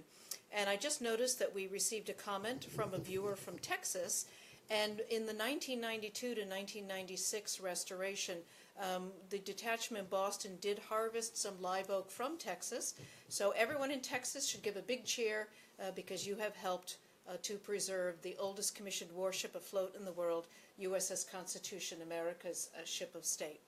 We've been talking a little bit about the different kinds of woods that were used in it, and Margarita, you were mentioning earlier the live oak that was used in the cutwater, and we talked about laminated white oak and the hull planking and the like. Can you talk a little bit for a second and explain maybe to people who are unfamiliar with all these different kinds of wood, why is this live oak from the southern states so valuable for not just Constitution, but for a lot of larger wooden ships like this? Live oak is a unique wood. It is a semi-tropical, very dense grained, kind of curly grained hardwood. As I mentioned earlier, about 99.9% of all the live oak in the world actually grows in the southeastern part of the United States and the Gulf Coast and into the midsection of Texas. Now, if you're from California, you're going to argue with me and say, no, we have a live oak out in California. Well, the live oak that we're talking about here in the southeastern United States, this dense, rot-resistant wood, is actually Quercus virginiana. And it is a very long-lasting tree. These trees can grow to be 400 and 500 years old and need 10 to 12 men linking their arms together to get around the girth of one of those trees. Live oak is a dense, rot-resistant wood, especially around water. And so Constitution's frames, think of your skeleton. You have a backbone, and coming out of your backbone are your ribs in the trunk of your body. A ship is built exactly the same way. The keel of Constitution is made from 4 large pieces of white oak that were cut from trees in Trenton, New Jersey, and assembled here in Boston by May of 1795. The frames of Constitution that begin at the keel with the floor timbers are made of this dense, rot-resistant live oak. And because we have 2 layers of the white oak on the outside, 3 layers really, white oak planking on the outside, live oak framing in the center, the vertical frames, and then white oak hull planking on the interior of the ship, we have this great combination of 2 very strong, very rot-resistant woods that actually help to extend the longevity of the life of these warships. In fact, Joshua Humphreys, the principal designer of USS Constitution, he was from Philadelphia and had designed warships during the American Revolution. He was the principal designer of the 6 original frigates, Constitution and the other 5, and he argued for the use of live oak in the framing of the 6 frigates. And it was very expensive, even 220 years ago, to cut and harvest live oak from the Sea Islands off Georgia. Specifically, St. Simon's Island is where a lot of Constitution's original live oak came from. But Joshua Humphreys argued that although it cost 5 times more in the 1790s to cut and harvest and bring the live oak to the six frigates that were being built in 6 different shipyards on the East Coast, live oak was actually going to last 5 times longer than the white oak in the ship. And he has been proven correct because the frames below the waterline, much of the framing of Constitution below the waterline, is still the original live oak framing from 220 years ago. So they certainly got their money's worth out of that live oak material. The white oak hull planking above the water line and the white oak planking below the water line, most of the white oak, in fact all the white oak hull planking above the water line, has been replaced completely throughout the 20th and now the 21st century. Below the water line, the white oak exterior hull planking, we believe a lot of that, especially close to the keel, is original to the 1790s. White oak, which grows in many, many parts of the United States, but of course was very prominent here in New England, so easily accessible with the building of Constitution in the 1790s, has a long, straight grain, steams and bends beautifully. So when you look at the sharp curves and the bulges to Constitution's hull and also on her stern, that's where the white oak, the steamed and bent white oak, was going to be the most effective in building the ship. You might notice the little boat that's now floating in the dry dock and steaming around, motoring around behind Constitution there. That is our little beaver boat that is used by the Detachment Boston. It's basically a miniature tugboat. It appears to be a very, very small boat, and it is actually quite small, but it has an extraordinarily powerful and large engine and prop under the water that we can't see below its waterline. It is being used, that little beaver boat is being used to carry some of the lines that are going to be used to help to haul Constitution out of the dock itself. It's a great little boat that we've had several years now here at the Detachment Boston to do this kind of yard work that's necessary on Constitution. We've also had a question and a couple of mentions about Oliver Wendell Holmes' poem that was written in 1830 that's called Old Ironsides, and the poem helped to rally public support around Constitution when there were rumors floating around Boston in 1830 that Constitution was going to be destroyed by the Navy. They really were only rumors. The Navy never had any intention of destroying Constitution, but by publishing his very famous poem that begins, "I tear her tattered ensign down, long has it waved on high, and many an eye has danced to see that banner in the sky. Beneath it rung the battle shout and burst the cannon's roar. The meteor of the ocean air shall sweep the clouds no more." And he's calling Constitution the meteor of the ocean air. He also calls her the eagle of the seas. And this poem really galvanized public sentiment to make the Navy know that Constitution was not just Boston's favorite ship, but also the nation's favorite ship. And the poem is credited with helping to bring that attention to Constitution in 1830. The poem was also resurrected again in 1925 as money was being raised for the 1927 restoration of USS Constitution. Yeah, talking about the idea of how much the public is directly connected to the vessel, we've had a number of people coming over Facebook talking about the idea that they have their names etched in the copper sheathing underneath. And for people who may not be aware of what they're talking about, there are in fact hundreds or 500 of the 22, so 2,200 sheets of copper were replaced in this restoration, and of those 2,200 sheets, 500 were signed here in the USS Constitution Museum, that we now have about 100,000 signatures of folks that visited the museum that signed those 500 sheets. So that's phenomenal. So even as the ship goes back into the water, literally people have literally a direct connection to the copper sheathing going on under A. As we continue to see the small beaver boat that Margarita just mentioned pulling around and maneuvering around astern of Constitution, we've got another question coming in from people asking how many tugboats it's going to take to haul Constitution out of the dry dock. It will just be one principal tug. There will be one line, an outhaul line, because she's literally being hauled out of the dry dock, that will be going off her stern. There's actually a very large braided cable bridle that has been attached to the flat of her stern, her transom. On that bridle will be the outhaul line. That will be carried to the tug. The tug will slowly back up and pulling Constitution out of the dry dock. And all the lines that you see going down the side of the ship that now feed to the sides of the dry dock, that's where the Detachment Boston staff and USS Constitution sailors will be holding those lines, keeping Constitution positioned where she needs to be in the center of the dock.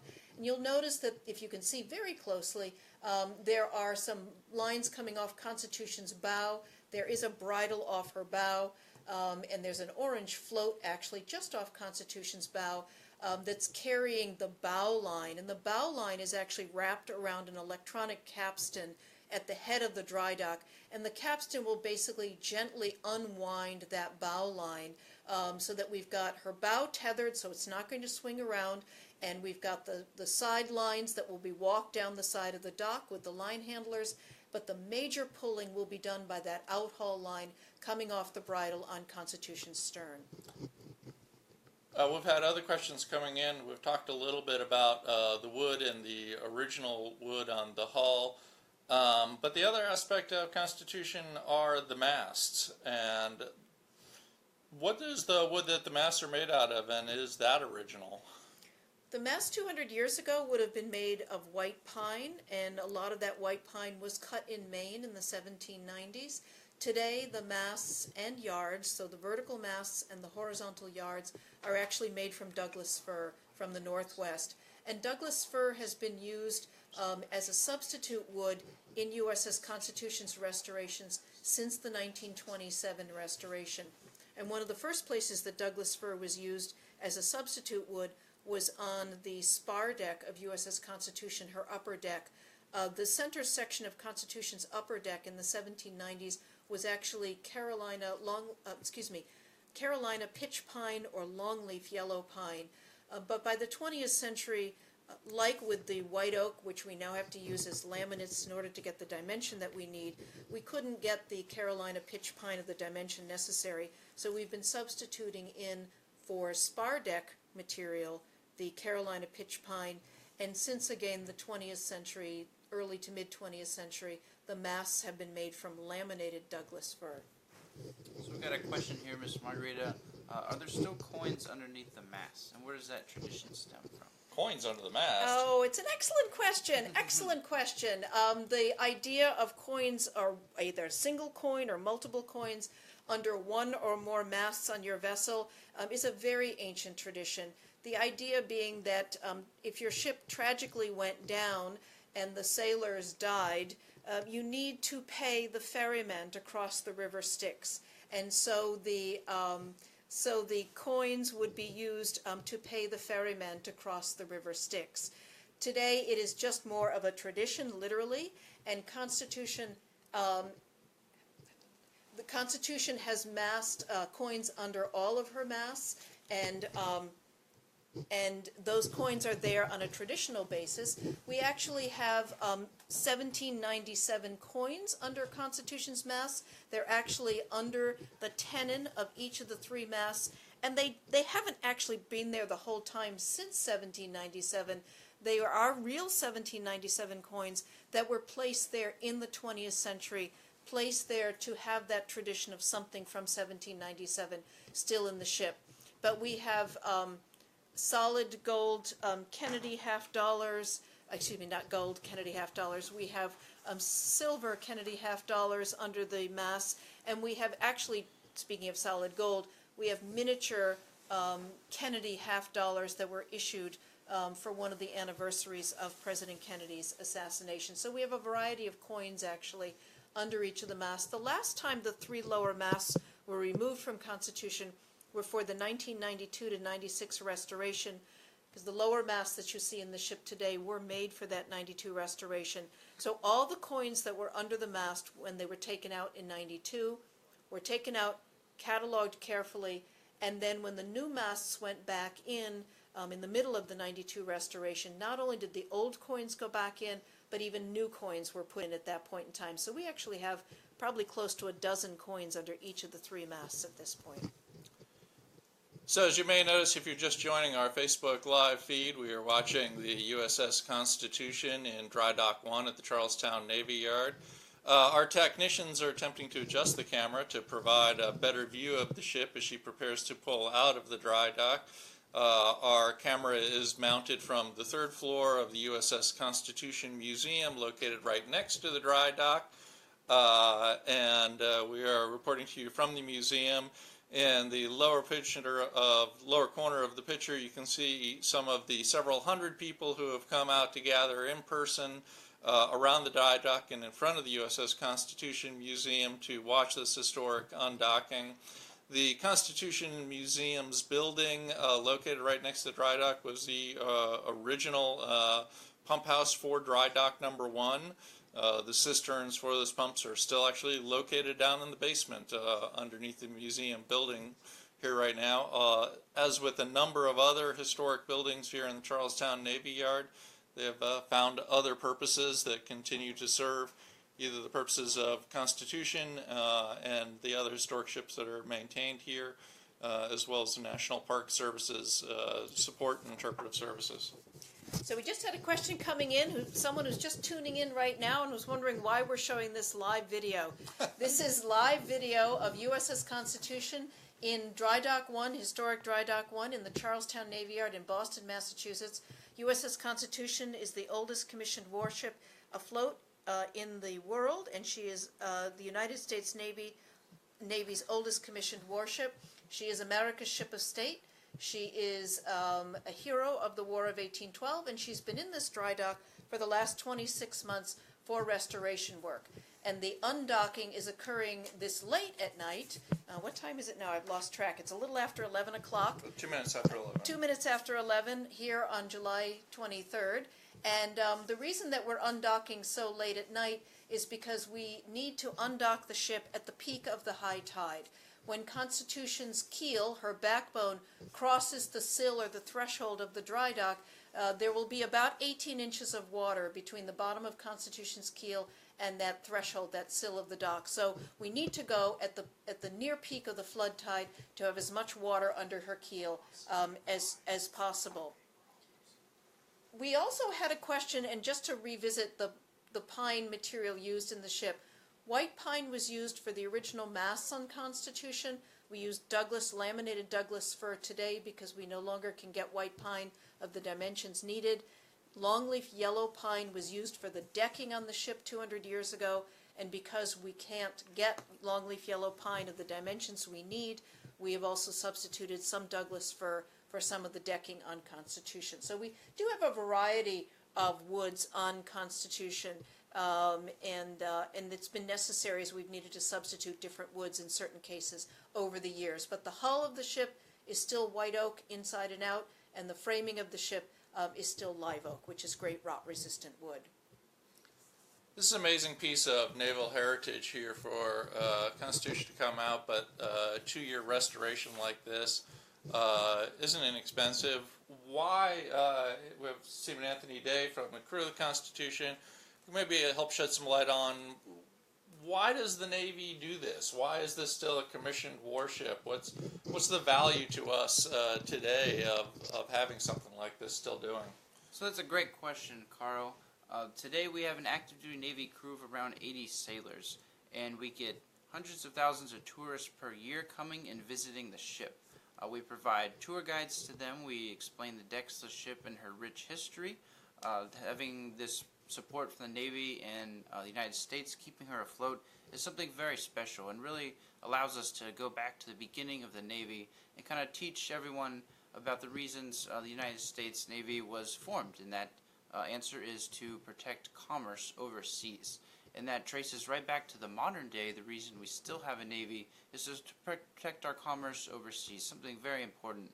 While serving aboard her today, like I said, we get lots of guests, lots of visitors coming aboard, but we also do some other events where we host commissioning ceremonies on board the ship, retirement ceremonies, and in the fall we bring out our prospective Chief Petty Officer Selects of the United States Navy for a heritage training aboard the ship, where we kind of teach them life aboard the ship, teach them the heritage of the Navy. We go through some gun drills, or teach how to load and man a 24-pound long gun. We teach pike drills, so if we were ever getting a boarding party, sailors would have warded them off with pikes and physical hand-to-hand combat. And at the end of that week, we do a little race out with our gig boats in the harbor.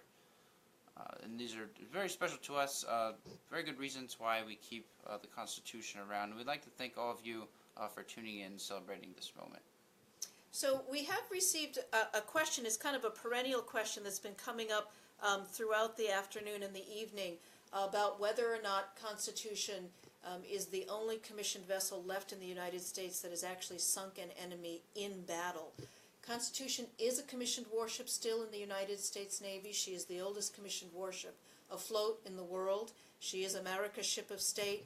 But Constitution actually never sank an enemy during a battle engagement. Constitution is most famous for her 3 War of 1812 frigate-to-frigate engagements. Her first one was against HMS Guerriere on August 19th, 1812. That occurred 300 miles off Halifax, Nova Scotia. At the end of that battle, Guerriere was so badly shot up that the next day she had to be blown up and destroyed so that she would not be an obstruction to navigation. And then in Constitution's second battle of the War of 1812 against HMS Java on December 29th, 1812, Java was defeated, but once again so badly shot up that after the dead had been buried and the wounded and prisoners of war were taken on board, as had been done from Guerriere in August of 1812, HMS Java had to be blown up the next day.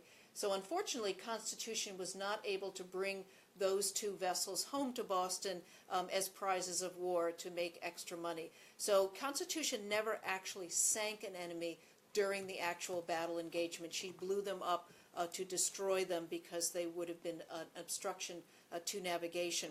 We also received a really great question about whether or not this black and white color scheme to her hull has always been the color scheme that she has had throughout her career.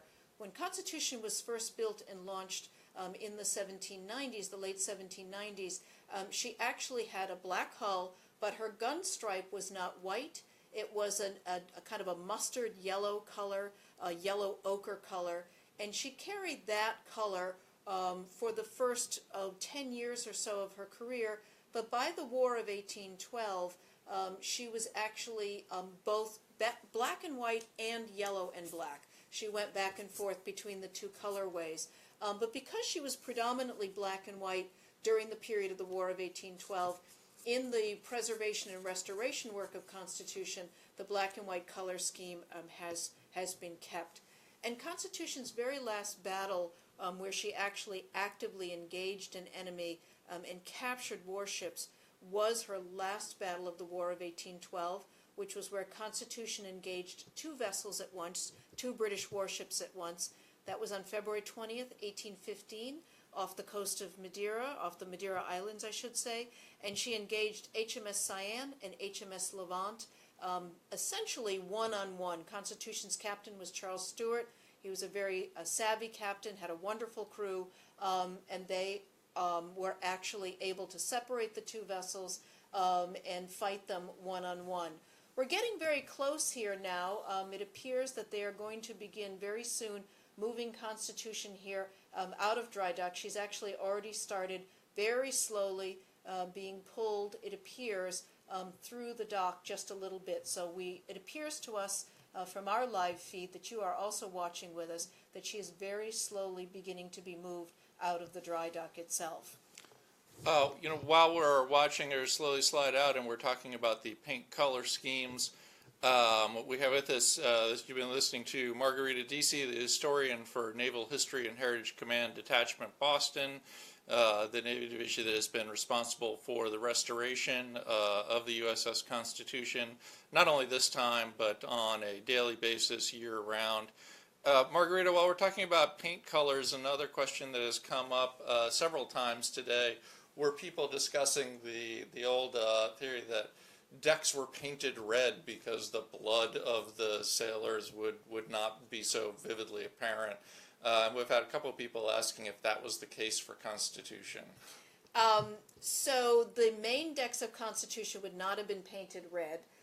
The only deck on Constitution that is sort of traditionally painted red and is still painted so today is a portion of the orlop deck, which is the 4th deck down in the bottom of the ship, and it is where the surgeon's cockpit is. And so you're below the waterline, and it's where the surgeon and his mates would actually be conducting battle surgery and repairs to the sailors.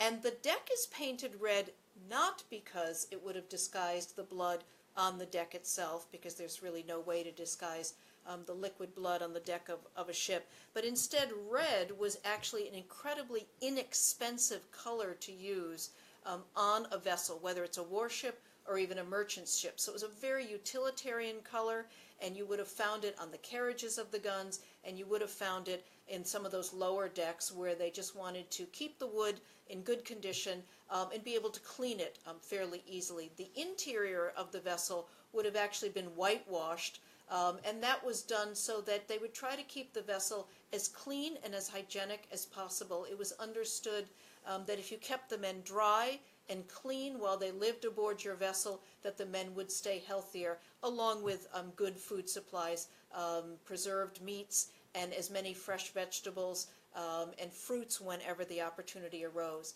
So if you're watching, you can see the Constitution is being slowly pulled from the dry dock. You can see crew of Constitution and crew of the Naval History and Heritage Command Detachment Boston handling the lines that go out from either side of the ship, and they are slowly walking the ship down the length of the dock here. It is a very slow progression. It's a very stately progression.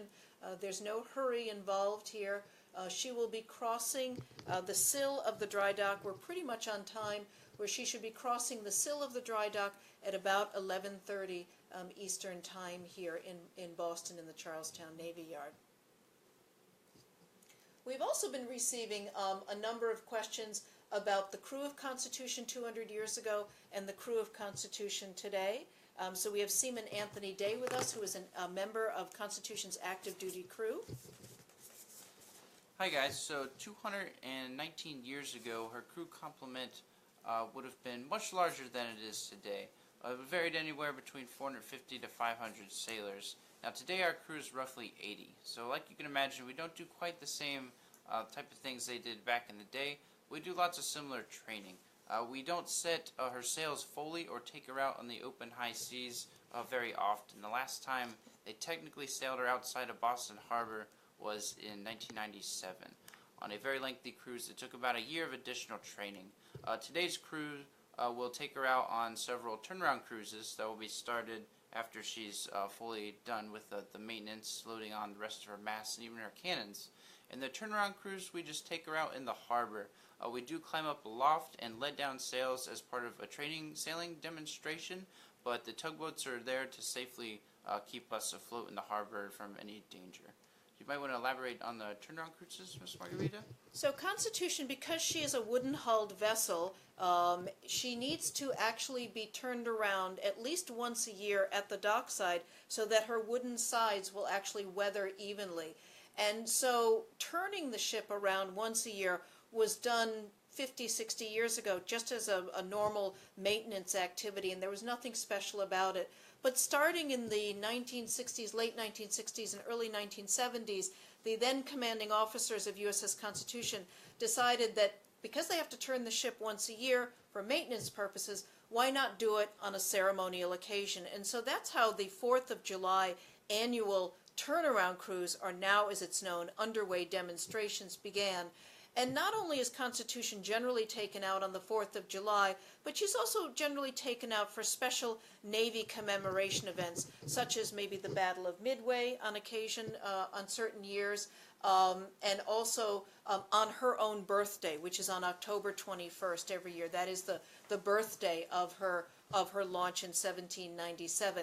The idea being that at the end of a season, so at the end of a fall season for Constitution, if she started the season with her bow into the dock, by the end of the season, after however many turnaround cruises or underway demonstrations she's taken throughout the season, she will be reversed so that her bow would be out and another side of the ship would be exposed to the weather. So it's actually really important for them to actually get the ship turned around at least once a year, so that she is going to weather. She's going to weather evenly. Just in case you're tuning in and you wonder what we're doing here, this is USS Constitution coming out of the Dry Dock 1 in the Charlestown Navy Yard at the end of a 26-month restoration. And We are pulling the ship very slowly out of the dry dock. The dry dock flooded beginning this afternoon at 4:15 here Eastern Time in Boston, Massachusetts. The dry dock is the second oldest operational dry dock, naval dry dock, I should say, in the United States. And USS Constitution was the very first ship to enter this dry dock on June 24th, 1833. And this dry dock is maintained by the National Park Service here in the Charlestown Navy Yard for the use of USS Constitution and the use of the World War II Fletcher-class destroyer USS Cassin Young that is here in the Charlestown Navy Yard.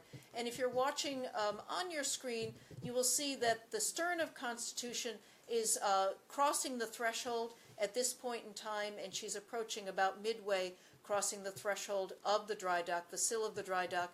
There's about 18 inches of water under the bottom of Constitution's keel, separating the keel from the threshold of the dry dock. So she's got a good bit of water under her keel there to make certain that she's not going to scrape bottom or endanger her in any way.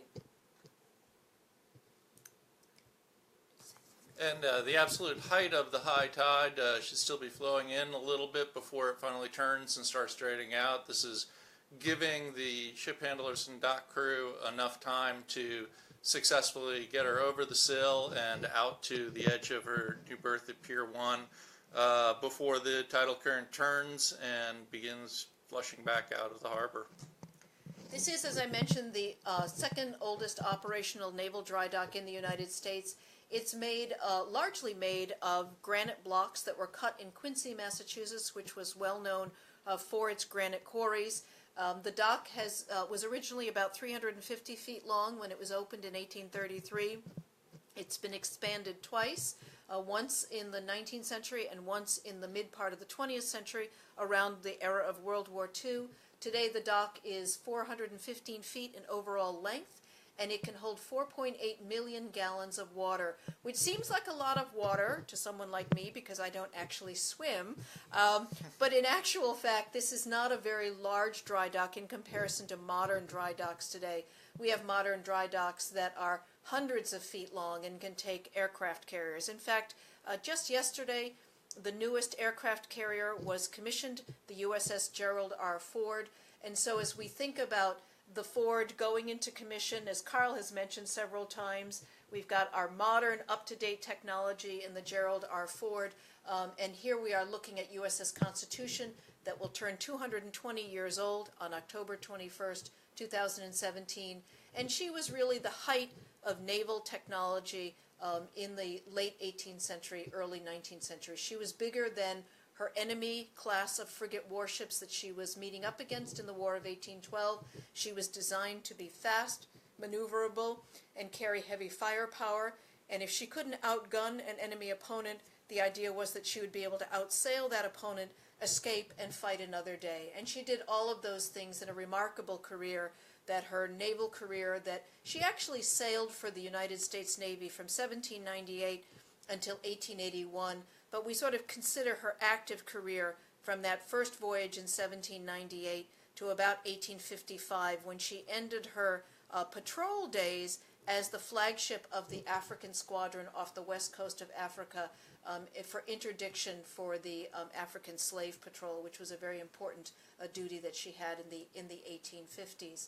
Someone asked at one point just how many miles Constitution probably had sailed, and well, I don't know if anyone has actually calculated it down to the number or not, but certainly from her launch in 1797 to, as Anthony and I were discussing earlier, her work both in the quasi-war with France in the Caribbean and then into the Barbary Wars in the Mediterranean, her later service in the Pacific Squadron, as Marguerite was just mentioning, and the African Squadron, and then on a round-the-world voyage in the 1840s, the ship has certainly seen literally every ocean just about on the planet. She certainly has. The world cruise alone, as Carl mentioned, from 1844 to 46, Constitution sailed over 52,000 miles, so she certainly has done her fair share of traveling. We just had a question that came in of whether or not any of the materials removed from the ship have been turned into souvenirs. And here at the USS Constitution Museum, Carl is the public historian here for the USS Constitution Museum. There's actually product sold here in the shop that's made from Constitution material. Yeah, we're really fortunate. The USS Constitution Museum, whose window you're actually viewing this from tonight, is sort of the keeper of the memory of Constitution. The museum was established in the early 1970s as a repository for all of the historical material regarding and surrounding Constitution that was sort of being collected in place. And since then, we have tried to continue to be the voice and memory of USS Constitution. The USS Constitution Museum is a nonprofit, separate from the U.S. Navy divisions that both operate, man, and restore the vessel. And as such, the museum is constantly always seeking both donations, memberships, as well as funds to continue to expand our collection of items and knowledge about Constitution. And so to that end, a number of the pieces that are coming off Constitution have been made available as fundraising elements for the museum. But as I think Margarita may have been mentioning earlier, a variety of this has also gone down to the U.S. Navy Museum down in Washington, D.C. Is that correct? And will still be archived and stored down there as well? Yes, the National Museum of the United States Navy will receive some of the copper from USS Constitution that they will be able to use for their benefit. We did also get a question about whether or not Constitution could ever leave the Boston Harbor area. And by congressional act from the late 1990s, the farthest Constitution can actually go is just within the restricted waters of Massachusetts Bay.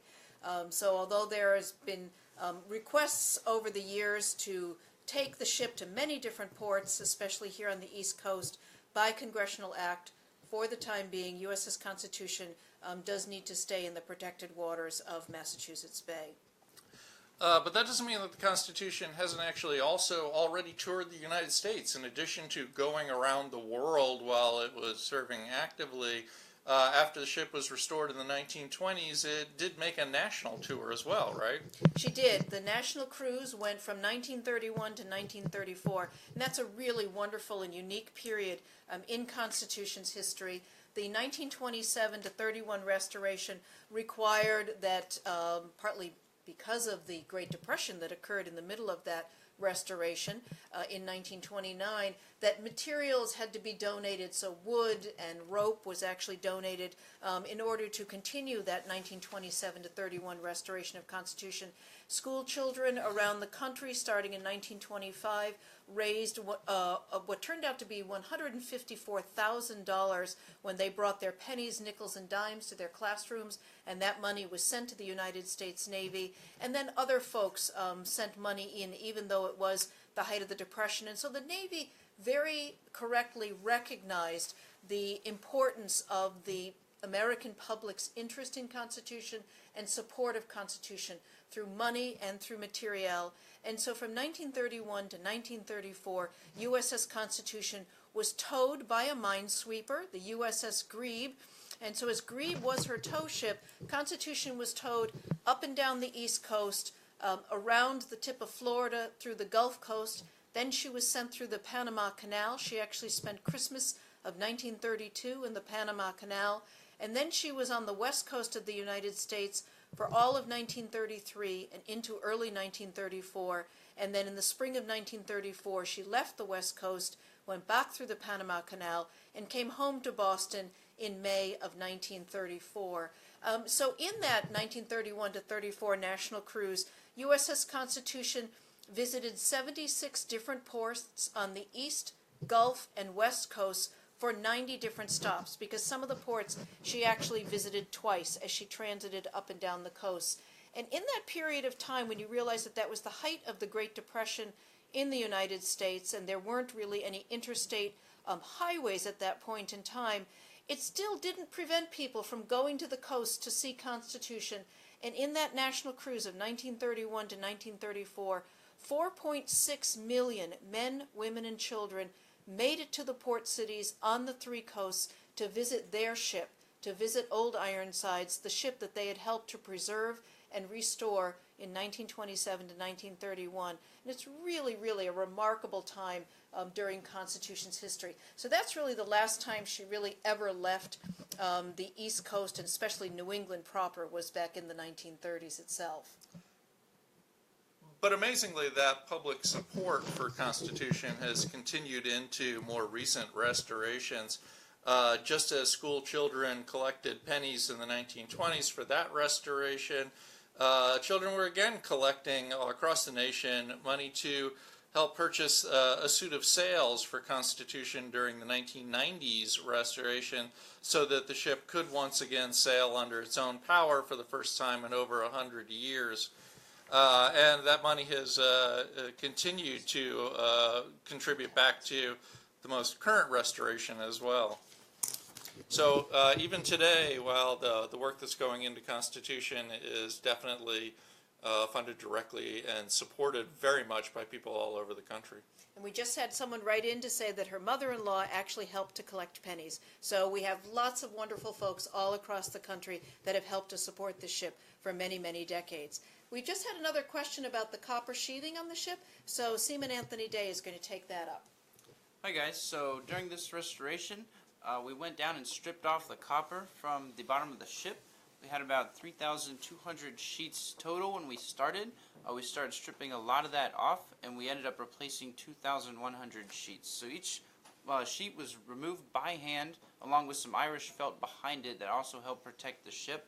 And we put the copper on to kind of, not to protect from cannonballs or being shot at in battle, but she always would have had copper because of the tornado shipworms and crustaceans that would build up along her hull. So this could literally damage wood and hull planking. So if you provide a copper barrier there, it's much easier to replace every so often, and keeps from rotting into the literally chewing out the ship from underneath you. We went down there and peeled off the copper. The last time this was done is in the 1990s restoration. It's very important, and this restoration in particular, our crew members went down and helped by hand. So we literally had United States Navy sailors go down with our NHHC Detachment Boston crew and take off all that copper. There's something very special. We just had a question about sails for Constitution. Today she has 11 Dacron sails. They're made of a material called Oceanus, and she has 2 jibs, 3 topsails, 3 top gallants, 2 staysails, one between the foremast and the mainmast, and one between the mainmast and the mizzenmast, and then she has her spanker on her stern. That's just a very small portion of her full sail complement. If she actually had all the sails on her that she would have had 200 years ago, that would be 48 sails altogether for over 44,000 square feet of sail, which is over 1 acre of canvas, which is a tremendous amount of sail area. And that's one of the reasons why you needed to have so many crew on board the ship when you were actively sailing this 200 years ago, is that during battle, almost nearly half of your crew would be fighting the ship. In other words, operating the guns, running the gunpowder, getting the shot, and keeping the battle itself going. But almost the other half of the crew, nearly almost the other half of the crew, would actually be sailing the ship at the same time. And the sails are very large. Just to give you a sense of the size of the sails, the biggest sail that has been made for Constitution today is her main topsail, and that is about 3,400 square feet of sail. So that sail takes almost 40 people to roll up and furl and put away. So it's a very, very labor-intensive process when you have all the sails on the ship. So you needed to have a very large crew, actually.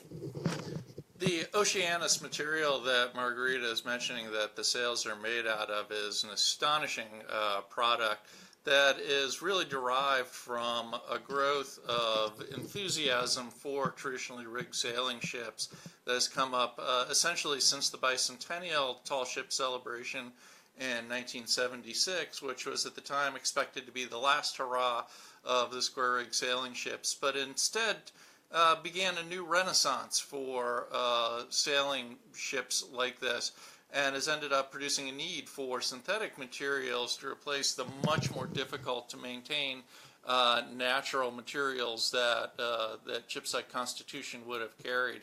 So Oceanus that she's carrying now as material is Dacron, but for you small boat sailors out there, it's not the woven Dacron that you're thinking of in terms of the mainsails on your small boat.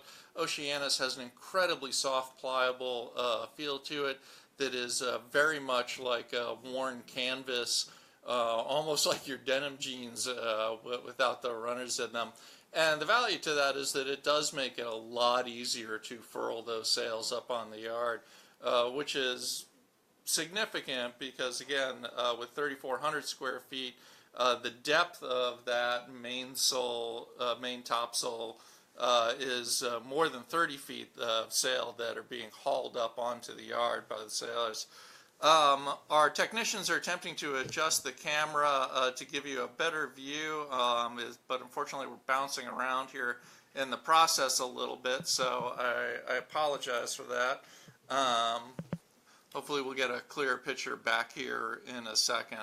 In thinking about the Dacron sails that are used today, the rigging on Constitution is no longer natural fiber, and it hasn't been natural fiber since the 1960s.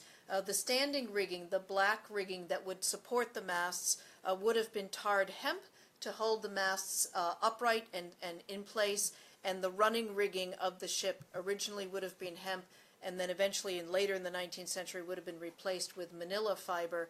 But today the standing rigging on the ship is actually spun polyester, and when we eventually finish re-rigging the ship, you'll notice that she doesn't have all of her masts on her, although it's a little difficult to see in our feed right now. You can see the three white lower masts. Above those are the topmasts, and then above the topmasts would be a whole other third section of the masts called the topgallant royals. We probably won't put the topgallant royals on the ship this year, because by the time the summer is over, we generally start down rigging for the winter anyhow. But next year, the topgallant royal masts will be put on, all of the yards will be put on, so the rigging will be really finished by next spring. But we will still put some more rigging on as this summer progresses. We will be putting the replica cannon back on board, because of course the more weight we put on the ship, the lower she sinks into the water, which means more of the hull will come in contact with the water, and she will swell up and become much, much more watertight. Someone also asked about the copper that was removed. Seaman Day just mentioned about the replacement of the copper on the lower hull of the ship for this restoration. The copper that was removed from Constitution in this 2015-2017 restoration was just about 20 years old. It had been put on the ship in the summer of 1995, and it is about every 20 years that the copper is replaced below the waterline on Constitution. So if any of you signed some of those 500 sheets that have been put on board Constitution, your signatures will remain aboard Constitution for the next 20 years, which is a great way for you to have literally your name in history, which is really quite exciting. We also did get a question about the diagonal riders. One of the big projects of the 1992 to 96 restoration was to replace and rebuild and reinstall some pretty massive internal structural members that had long ago been removed from the ship.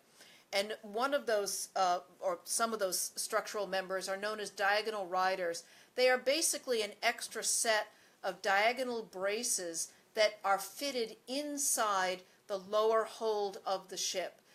Diagonal braces had been installed in French and British vessels going all the way back to the Mary Rose in the 1500s in England. So Joshua Humphreys, the principal designer of USS Constitution in 1794, 1795, did not invent the diagonal rider idea, but he took the ideas from the best of the ideas of warship design from the French navies and the British Royal Navy, and combined all those best elements and combined them all here in USS Constitution and the other 5 warships that were built to begin the United States Navy.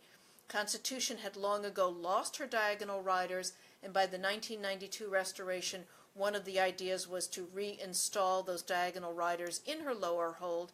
And by doing that, Constitution's inner structural strength was so improved that was one of the reasons why the ship was able to sail in 1997, because the Navy tested the ship both underway with tow tests and also building a scale model to do tank tow tests down in Maryland, and it was determined that Constitution could actually sail and was strong enough to do so.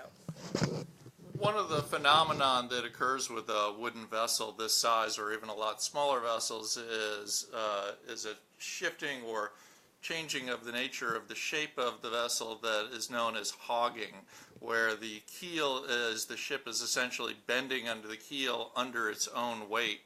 And the reinstallation of the diagonal riders during the 1990s restoration allowed the USS Constitution's restorers to remove a great deal of that bending of the keel that had occurred previously, and all but 6 inches of that hogging effect, for those familiar with it, has managed to stay out of the Constitution and probably will continue to remain that way. As we're watching right now, it appears that the ship is just about completely out of the dry dock. In a moment, we will see the bow crossing over the sill of dry dock 1, and then lines will begin getting reconfigured and readjusted for the ship to be breasted over to her berth alongside Pier 1. A question that we just got was about Constitution commissioned state. When Constitution was an active Navy warship in the late 18th century and throughout most of the 19th century, she went in and out of commission on a regular basis. If she was not going to be used for long periods of time, such as after the close of the War of 1812, Constitution returned home to Boston in 1815. She was actually decommissioned at that point, and she remained here at the Charlestown Navy Yard until the early 1820s, when she was repaired, rebuilt a little bit, put back into commission, and then sailed to the Mediterranean as part of the Mediterranean Squadron of the 1820s. So it was actually very common to take ships in and out of commission throughout the 18th and the 19th century. Constitution was officially commissioned for the national cruise that we were just talking about earlier, from 1931 to 34. When Constitution returned home to Boston in May of 1934, she had an official decommissioning ceremony on June 8, 1934, and she remained out of commission until President Franklin Delano Roosevelt had both USS Constitution and USS Constellation recommissioned as symbolic flagships of the United States Navy for the duration of World War II. And since that period of time, since World War II, Constitution has remained in commission ever since. So she has been in commission since World War II, right up to the present day. So she is the oldest commissioned warship afloat, now truly afloat, because her bow is just pretty much crossing the sill of the threshold of Dry Dock 1 here in the Charlestown Navy Yard in Boston, Massachusetts. She's entering back into Boston Harbor after a 26-month dry docking and restoration.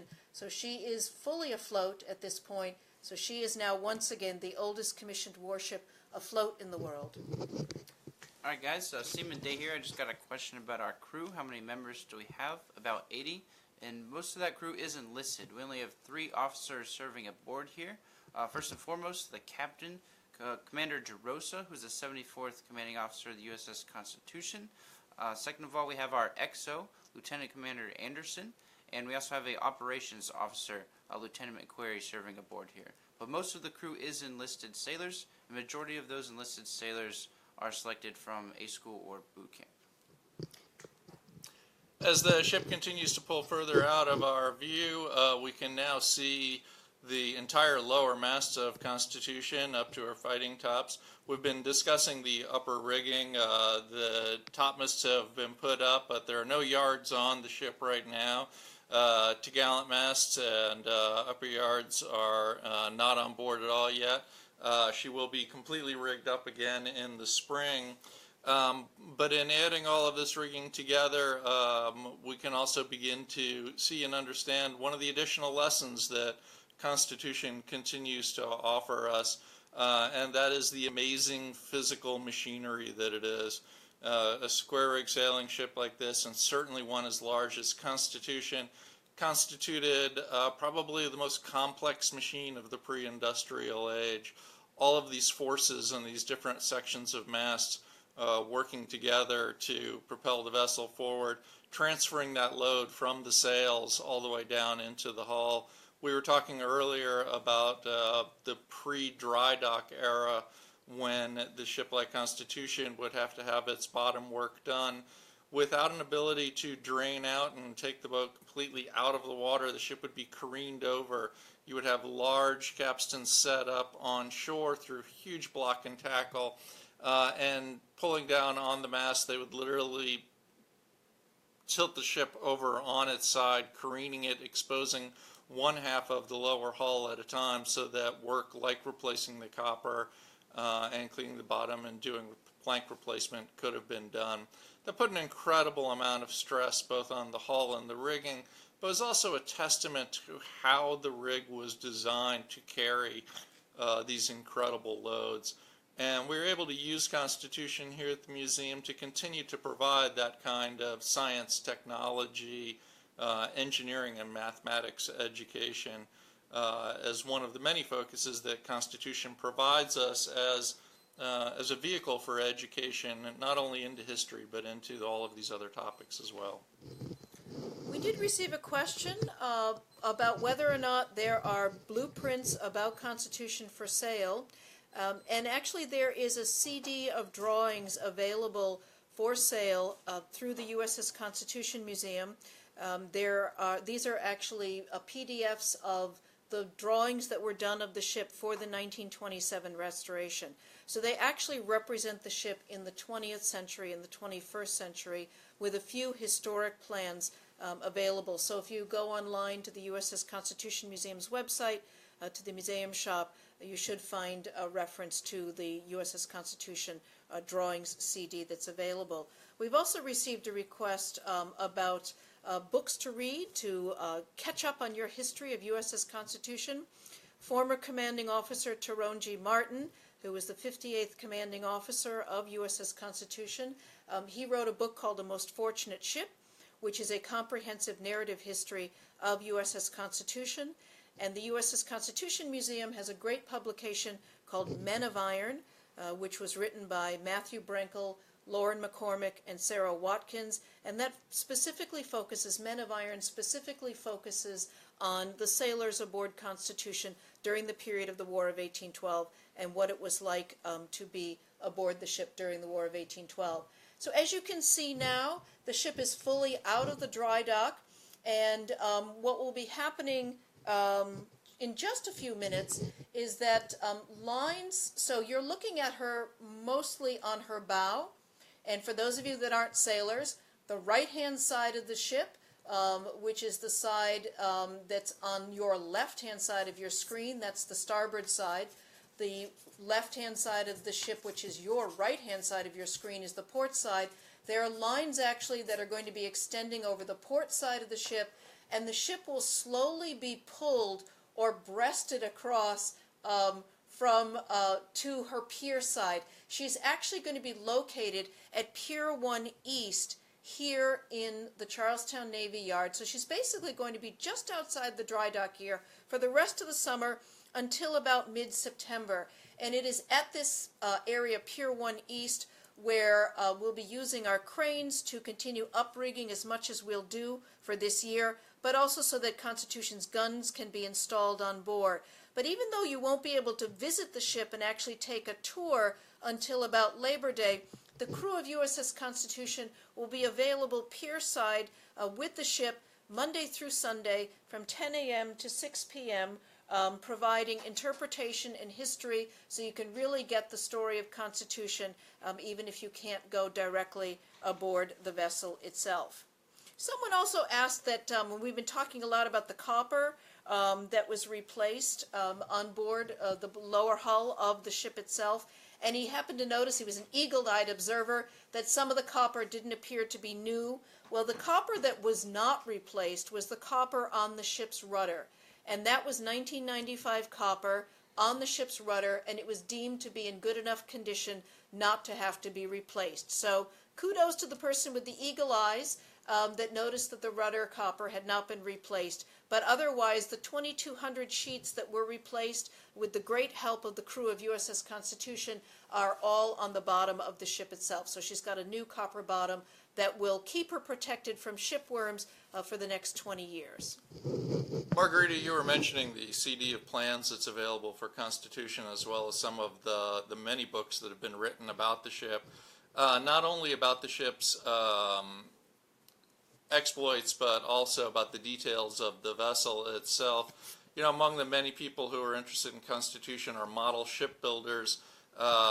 Constitution is probably one of the most built ship models anywhere in the world, and right here at the USS Constitution Museum we actually have an entire guild of more than 100 shipbuilders, ship model makers who meet monthly, build not only models of sailing ships like Constitution, but modern warships, commercial ships, a wide variety of models made from all variety of materials. Many of them build model ships from kits, others from scratch, from wood, from paper, and from metal as well as plastic. Over the winter months, while Constitution is continuing to finish the restoration projects and uprigging, the museum will also be open, and our Ship Model Makers Guild will be hosting its annual ship model show beginning in February. This is a competitive showing of the models that members of the Guild have made. Some of those are models of Constitution, but many are of other models of other ships as well. If you're interested in learning more about model ship making and building a model of Constitution, we field many questions here at the museum, and our model makers would be thrilled to talk to people interested in pursuing that hobby. Marguerite, we've got another question that was asking people, we've been talking about the stone ballast that's down in the Holy Constitution, just like she would have had originally, and somebody was wondering about the weight of the ballast that's actually on board Constitution right now. Yes, and you'll notice that the camera angle is changing slightly. We've had some requests to zoom the camera in a little bit more, so our technicians are trying to take care of that right now. Constitution actually has a combination of lead ballast that is right along the keelson of the vessel in the hold of the ship, and she does also have some stoned ballast on board. 200 years ago, she would have had the lead ballast along her center line, which was known as Kentledge, and then on top of that, she would have actually had enormous barrels that would have been filled with the drinking water that the men would have consumed. But the weight of all that water, and when she was full of her drinking water, in dozens and dozens and dozens of large casks down there, she carried about 45,000 gallons of fresh water that, of course, would be consumed by the crew of 450 sailors and officers on board. But there was also small rock shingle down there. So if you've ever been on a stony New England beach here, you've seen that stone that's maybe about the size of your fist, or maybe as small as a golf ball or as large as a baseball. That stone is known as shingle. It's the stone that kind of rolls back and forth as the waves come in and go out again. That shingle was great stone to put down in the lower hold of a vessel, because you could actually move that stone around and shift that ballast so that if you needed to trim the vessel and get her back more on an even keel, you could actually shovel the shingle around and underneath the large water casks and really keep the ship in trim. And that would all be under the jurisdiction of the sailing master, who was in charge of keeping the vessel in the perfect sailing trim that she could possibly be in, which was really extremely important. Constitution, with that enormous sailing rig and the 48 sails that she could originally carry for a total sail area of over 44,000 square feet of sail, her speed was in excess of 13 knots, which is over 15 miles an hour, which, if you know anything about sailing vessels, if you know anything about sailing vessels, you know that going 15 miles an hour, especially if you've got a vessel that displaces more than 1,900 tons, carries 44 plus guns, 450 crew and 45,000 gallons of water. That's actually quite a swift speed. This is a little bigger than the America's Cup boats, is that correct? Yes, yes, just a bit, just a bit. And to put it in perspective with other swift sailing vessels that we know from history, some of you, I'm sure, are very familiar with the famous clipper ships of the mid-19th century. We had many clipper ships built right here in East Boston, Massachusetts. Many were built in New York, many were built in Philadelphia and sailed out of those large ports.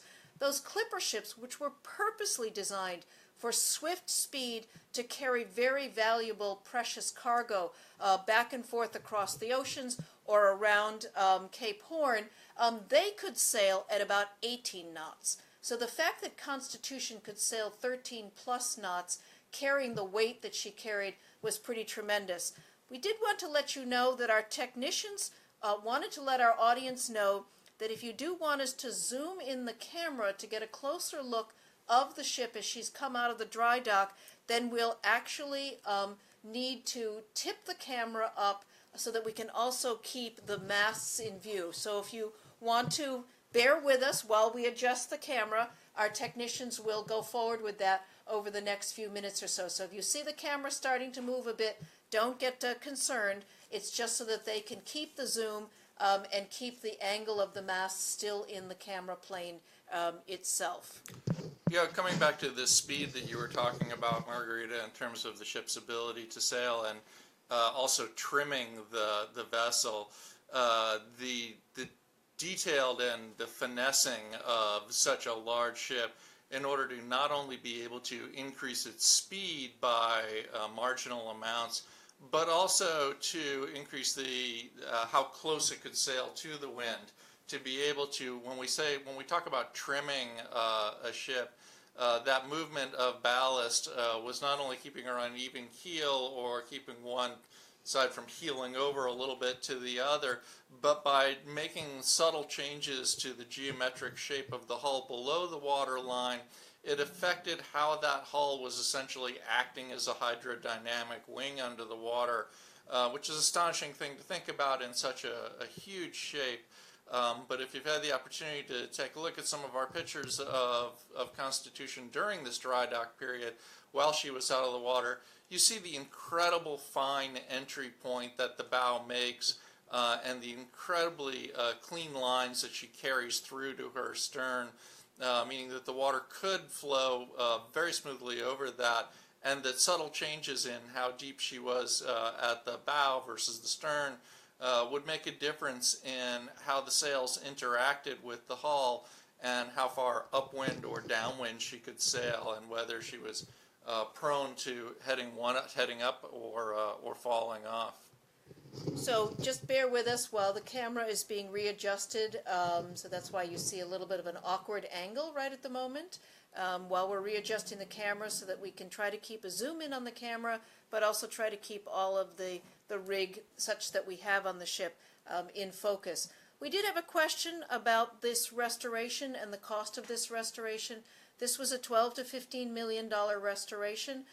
Everything went according to plan and is on budget, so it really was through the careful planning that began more than 5 years ago. Well, more than 5 years before the ship even entered dry dock, the planning began for this restoration. So through careful planning and knowing exactly the kind of work that needed to be done, everything came in on time and exactly on budget. And if you've noticed, it appears that the ship itself is not moving right at the moment, and that is because they are setting up the lines on her port side, her left-hand side, so that then she can be breasted over, so that she can be pulled sideways to the pier 1 East, just outside of the dry dock. You can see the boom of the modern crane on the dock there at Pier 1 East. That is actually, and where that large spotlight is shining on all of our eyes at this moment, that is actually where Constitution is going to be breasted over to. So yes, it does appear as if the ship is not moving at this moment, and that is because they're just getting all the lines set up and getting everything set on that pier side, so that then she can be pulled across and then moored up properly alongside Pier 1 East. And that is where Constitution will remain for the rest of the summer until about Labor Day or so. And during this time that the ship is closed to public visitation for some uprigging and the installation of the guns, and while the ship is still being pumped down, the crew of Constitution will be available pierside next to the ship, and they will be providing interpretation 7 days a week, telling you the history of the ship, talking about the restoration that is going to be coming to a close by next spring. So there will still be opportunities to learn the history of the ship and engage with the wonderful sailors that are part of the permanent crew of USS Constitution. Anthony Seaman Day is here with us tonight. And Anthony, there are how many crew on board Constitution today? We have about 80 sailors today, majority of those enlisted members like myself, and we have 3 officers, including our captain, our XO, and our operations officer. And in comparison to the War of 1812 crew, what's the difference in size? So during our first battle of the War of 1812 versus the HMS Guerriere, we had exactly 450 sailors and 50 Marines. Now, while your predecessors were busy manning guns and manning yards and sails, your crew today what's keeping you busy in addition to talking to tourists? Yeah, great question. So what keeps us today busy primarily is our interaction with the tourists every day. People come out to visit, even as we've been closed. We've been going out in front of the ship and interacting with them one-on-one. We also have several other divisions and departments within our command. We have a Flags and Funerals division, which goes out and renders honors to fallen military members in the area. We also have a repair division and department, which goes out and helps keep up with the ship and work with the permanent civilian contractors to restore her. They do lots of things such as painting, tying lines, and just keeping normal operations together. We also have a repair facility that creates awards out of old ship's wood and ship's copper. So we get lots of visiting dignitaries and figures, and we make lots of pieces for them as well. We also have a galley for our crew here, so lots of cooks aboard with nice tasty treats. Versus with the old ship's biscuit of 219 years ago. We've made lots of improvements in that regard. Also myself, I work in the training department where we teach new incoming sailors to the command the 219-year history of the ship. This is done through both books and coordinating here with the museum staff and physically having them learn the ship and go out and practice it every day. Anthony, somebody was asking, we got a question online asking whether you guys on the crew are wearing 1812 uniforms. That's a great question. So yes, when we're out there teaching you the history of the ship, we are wearing our 1813's uniform, which is actually a regulation Navy issued uniform, exclusive here to USS Constitution for obvious reasons, but it is still in use. That is canvas pants. You can find a light, fluffy white shirt with a looser tied neckerchief than sort of your traditional one. It kind of hangs, droops over the back some ways, and then a nice hat with the name of our ship on the rim of the USS Constitution. So where efforts to create a better view have been bouncing around a little bit, we apologize for the difficult picture. Hopefully we've sort of settled down for the remainder of this breasting across of Constitution coming into Pier 1. Again, this has been happening at the historic Charlestown Navy Yard. The dock at Pier 1 where Constitution is soon going to be laying up against is usually the normal pier for the World War II Fletcher-class destroyer Cassin Young. For the time that Constitution is going to be at this berth on Pier 1, Cassin Young has moved around to the other side of Pier 1, and it too will remain open to the public while it's across there. The Cassin Young is incredibly significant to the Charlestown Navy Yard. More than a dozen of the Fletcher-class destroyers were built here throughout World War II, a time when the Charlestown Navy Yard was employing up to 50,000 people doing both repair and construction work of naval vessels before the yard closed down to naval work in 1974. While a portion of this Navy Yard is now part of the National Park Service, the remainder of the yard and its historic buildings have found other uses, either as residences, offices, and the like, and the yard remains an incredibly vibrant place. It appears that Constitution is closing in, slowly being breasted. The lines have gone ashore, and she's being breasted or pulled sideways up to alongside the berth for her new dock until the, when are we moving over? About Labor Day, Constitution will go back to her regular location at Pier 1 West here in the Charlestown Navy Yard around Labor Day, and she will reopen to the public, and the sailors will be aboard, and you'll actually be able to take a tour on board the ship. But still don't worry, come and visit during the summer, because the ship will be pierside here, as you see her where she's being breasted over to Pier 1 East, but crew of Constitution will be alongside the ship.